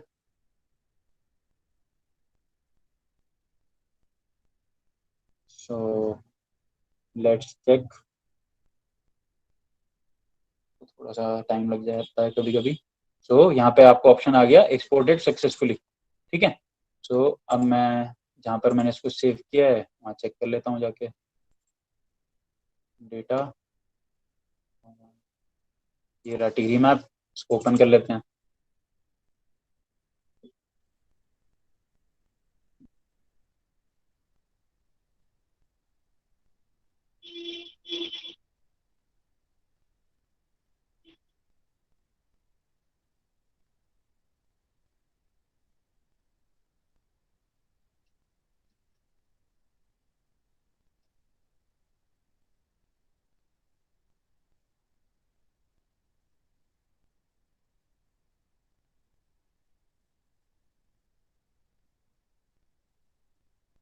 कुछ ओपन होने में प्रॉब्लम हो रही है, 1 मिनट. ये हो गया ओपन. तो देखो ये आपका मैप बन गया है तैयार. This is the final output of this workshop. एक चीज आप और कर सकते थे. अभी ये जो फॉरेस्ट ओ ए आ रहा है, ए आ रहा है, इसको आपको चेंज करना है सपोज. ठीक है, तो let's go to this again और लेजेंड पे क्लिक करते हैं और लेट्स सी. अब देखो, सपोज मुझे ये ओ ए तो मैंने जब क्रिएट किया था तब लिखा था. ठीक है, तो मेरे को ओ ए हटाना है. ठीक है, और मुझे फॉरेस्ट का एफ कैपिटल करना है अपने मैप के ऊपर. तो मैं इस पर डबल क्लिक करूंगा और ये आइटम टेक्स्ट ओपन हो गया अपने आप. तो मैं इस पर FOREST लिख देता हूँ. ठीक है, हाँ, और ओके कर दिया. ये ऑटोमेटिकली यहाँ अपडेट हो गया। हर्ट्स को मैं लिख देता हूँ, डबल क्लिक करता हूँ और इसमें लिख देते हैं residential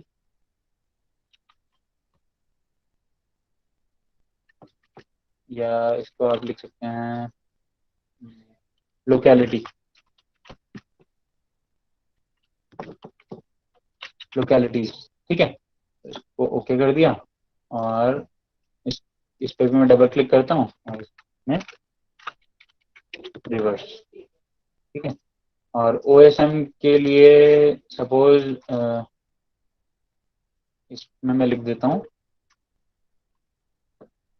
OSM standard map bracket में बैकग्राउंड, कैपिटल में हो गया, इसको स्मॉल कर देते हैं ताकि जो मैप देख रहा है उनको पता चल जाए कि जो ओएसएम का मैप है वो आपने बैकग्राउंड लेयर लिया है और जो आपने डेटा क्रिएट किया है वो ये 3 लेयर्स। ठीक है, इसको ओके कर देते हैं। तो बस अब हमारा, मैं दोबारा से एक्सपोर्ट कर देता हूँ इसको। लेआउट में गए, एक्सपोर्ट एज इमेज को डोंट शो कर देते हैं, क्लोज, ये ऑप्शन आया, फिर से मैं इसी को रिप्लेस कर देता हूँ, सेव, चलिए यहाँ से बंद कर देते हैं इसको and yes, save, it is exporting. I think हो गया है ये एक्सपोर्ट। ओपन करके अब चेक कर लेते हैं, देखो हो गया, सही बन गया हमारा मैप। क्लियर, तो इसी तरह से आप भी मैप्स बना सकते हो अपने एरियाज के। तो ये जो मैप मैप बनाने की एक्टिविटी होती है, this is a preliminary activity. किसी भी, अगर आप कोई रिसर्च स्टडी प्लान कर रहे हो या कोई प्रोजेक्ट कर रहे हो तो ऑब्वियसली आपको अपने स्टडी एरिया का मैप दिखाना होता है, राइट। तो अपने स्टडी एरिया के मैप को दिखाने के लिए यू कैन बेसिकली आप लोग इस तरह से मैप बना सकते हैं। So Sameer sir, I am done with the entire exercise. Yeah hello sir, हाँ जी thank you so much sir. आज सर, की अगर कोई, समीर सर एक मिनट, मुझे ना वॉइस बहुत कम आ रही है, आई थिंक कुछ प्रॉब्लम है। एक बार मैं दोबारा से रिकनेक्ट कर रहा हूँ ओके आपके साथ। ओके। हाँ जी।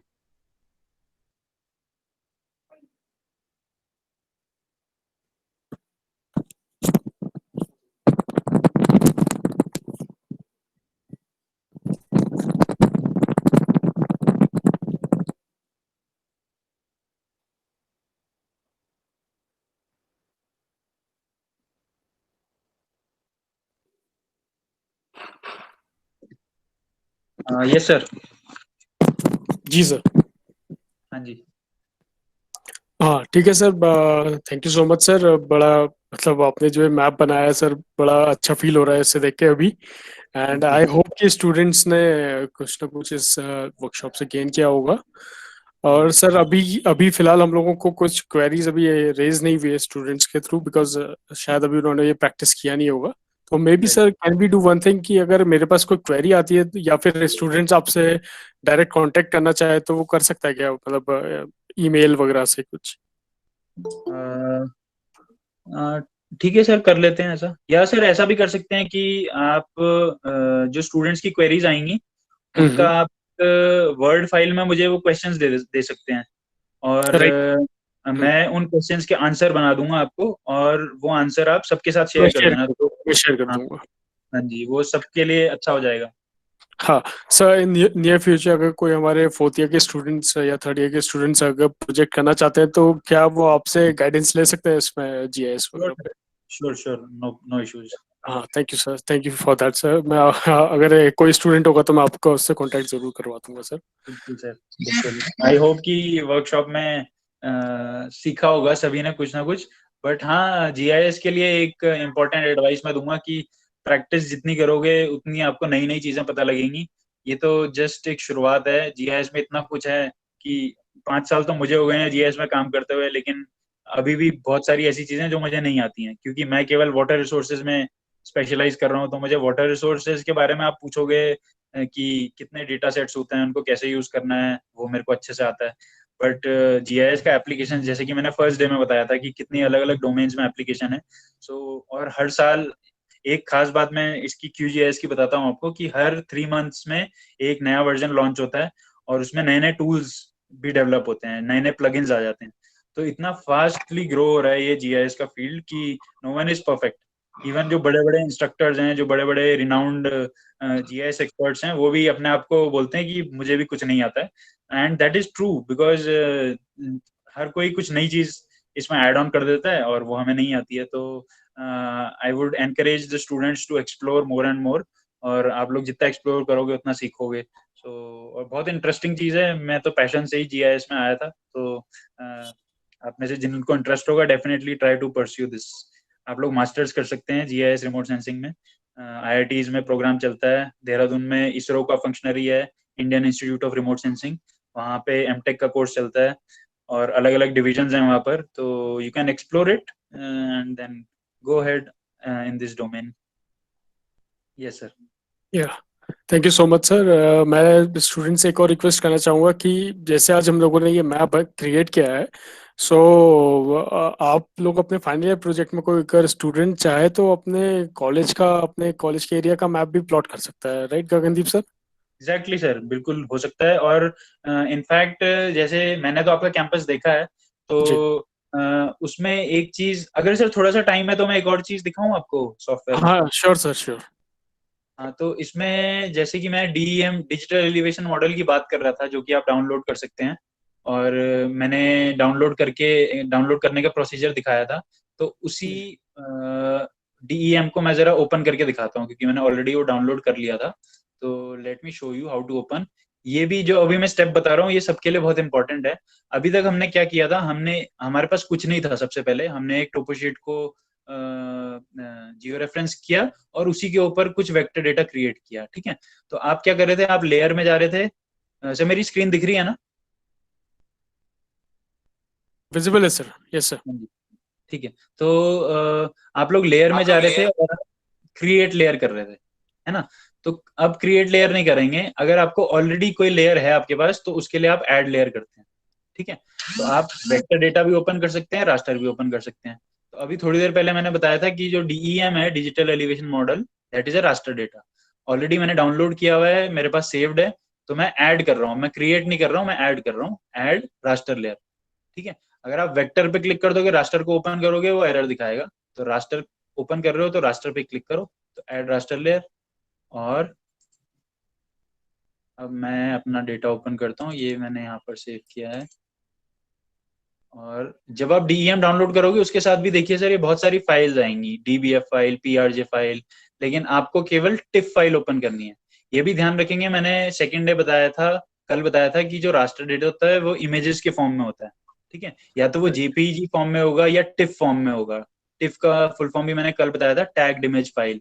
ये रिमोट सेंसिंग डेटा सेव करने के लिए बहुत प्रेफर्ड फाइल फॉर्मेट है। तो मैंने इस पर क्लिक किया और इसको ओपन कर दिया, और ऐड कर दिया, और क्लोज कर दिया। ये आप यहाँ देख रहे हैं, ये ऐड तो हो चुका है। लेकिन अभी OSM को मैं हटा देता हूँ। और इसका मुझे कोऑर्डिनेट सिस्टम एक बार चेक करना होगा।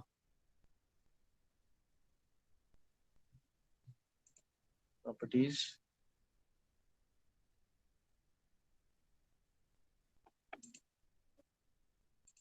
इसको भी WGS84 में लाएंगे तभी ये दिखेगा। अभी दिख नहीं रहा है।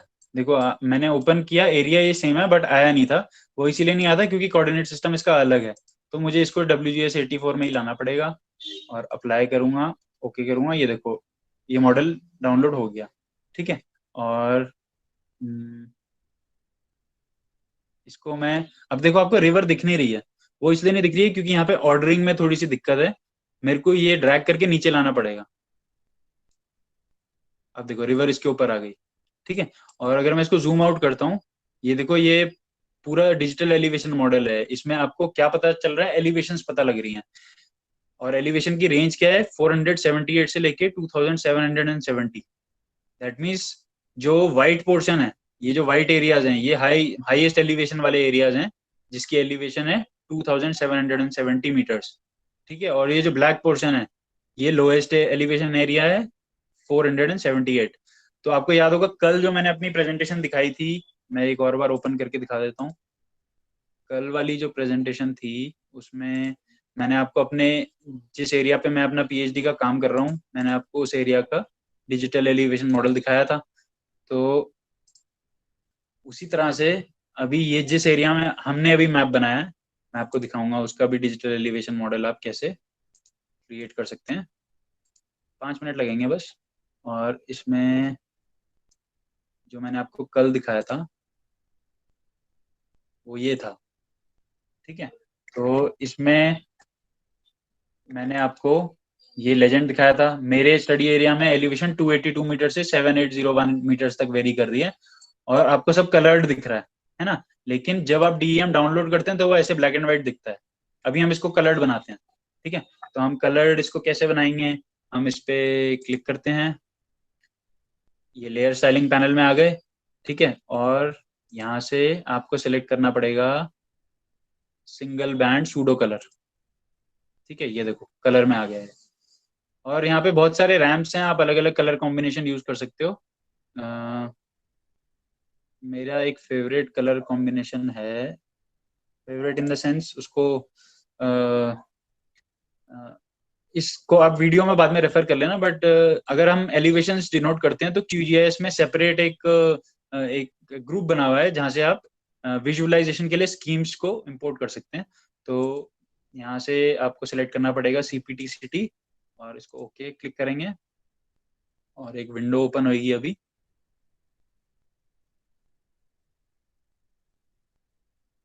और ये मैं इसलिए बता रहा हूँ क्योंकि समीर से जैसे आपने अभी बताया मुझे कि आप चाह रहे हो कि आपके कैंपस की मैपिंग हो जाए, तो उस कैंपस की मैपिंग को अगर आप डीईएम से सपोर्ट करोगे तो जो सामने वाला होगा विजुअलाइज करने वाला, उसको पता लग जाएगा हाई एलिवेटेड एरियाज कौन से हैं, लो एलिवेटेड एरियाज कौन से हैं। क्योंकि आपके कैंपस में मैंने देखा है कि पहाड़ी पे बने हैं अलग अलग बिल्डिंग्स, तो यस। वो आप डिजिटल एलिवेशन से रिप्रेजेंट करोगे तो it will be very interesting.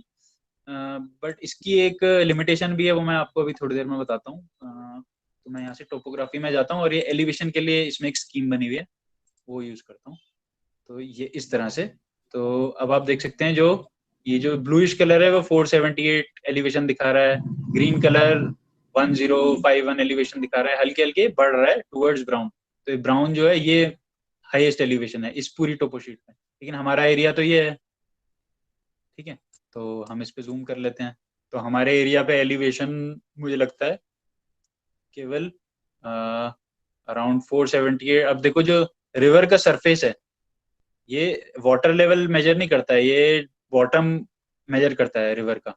Satellite data जो कैप्चर होता है उसको प्रोसेस किया जाता है, प्रोसेस करने के बाद जो रिवर का बॉटम होगा उसकी एलिवेशन दे रखी है। तो बॉटम ऑब्वियसली सबसे कम होना चाहिए, है ना, क्योंकि वैली एक एक तरह से डिप्रेशन है रिवर, रिवर का सरफेस। तो आप रिलेट कर सकते हैं ये वाला जो ब्लूइश कलर है ये लोएस्ट एलिवेशन का है। उसके बाद जैसे ही आप रिवर के बैंक्स में दोनों तरफ बढ़ेंगे तो एलिवेशन हल्के हल्के बढ़ेगा। तो ये 1051 हो गया, इधर एलिवेशन इस रेंज में आ गया। और ये थोड़ा ऑरेंज कलर में आ रहा है तो ये 1624। तो इस तरह से एलिवेशन बढ़ रहा है, तो आप ऐसे रिप्रेजेंट कर सकते हो अपने एरिया को।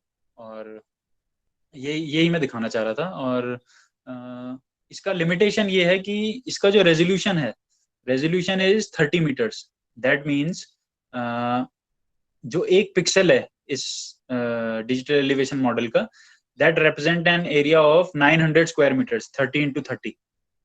तो 900 स्क्वायर मीटर पे केवल एक एलिवेशन की वैल्यू मिलेगी आपको। तो जब भी हम रिमोट सेंसिंग डेटा पे काम करते हैं तो रिमोट सेंसिंग डेटा पे जब भी काम करते हैं तो रेजोल्यूशन का खास ख्याल रखना पड़ता है, क्योंकि वो डिपेंड करता है कि अ, अ, मतलब आप किस पर्पस के लिए यूज कर रहे हो। अगर आपका टोटल एरिया ही कैंपस का एरिया ही अगर 900 स्क्वायर मीटर के अंदर अंदर होगा तो आपको कोई डिजिटल एलिवेशन मॉडल यूज करके कोई फायदा नहीं होगा।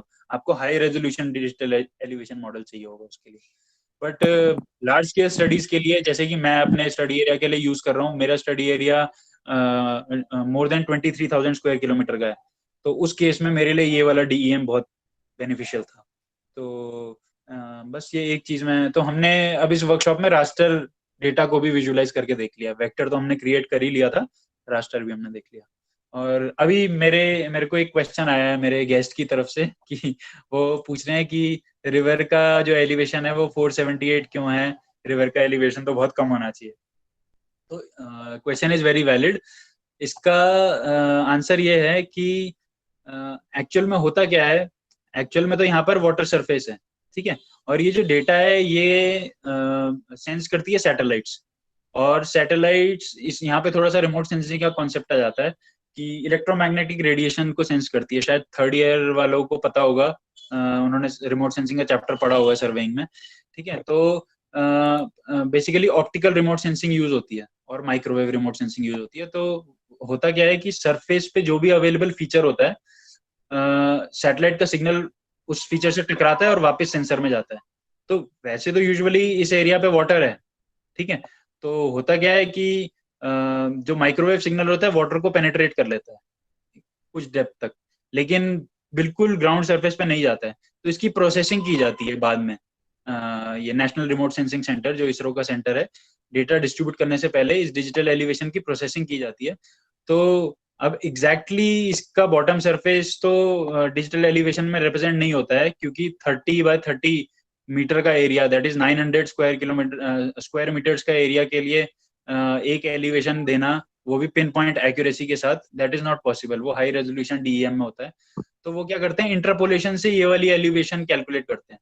तो आपको बस विजुअलाइजेशन के लिए ये हो जाएगा कि जो बैंक्स की एलिवेशन है वो कंसिडरेबली हाई है, 1051 है यहाँ पर, और जो रिवर के कोर्स की एलिवेशन है दैट इज अराउंड 478। तो आपको विजुअलाइज करने के लिए एक पर्पस आपका सॉल्व हो गया कि this is most probably a river, ठीक है।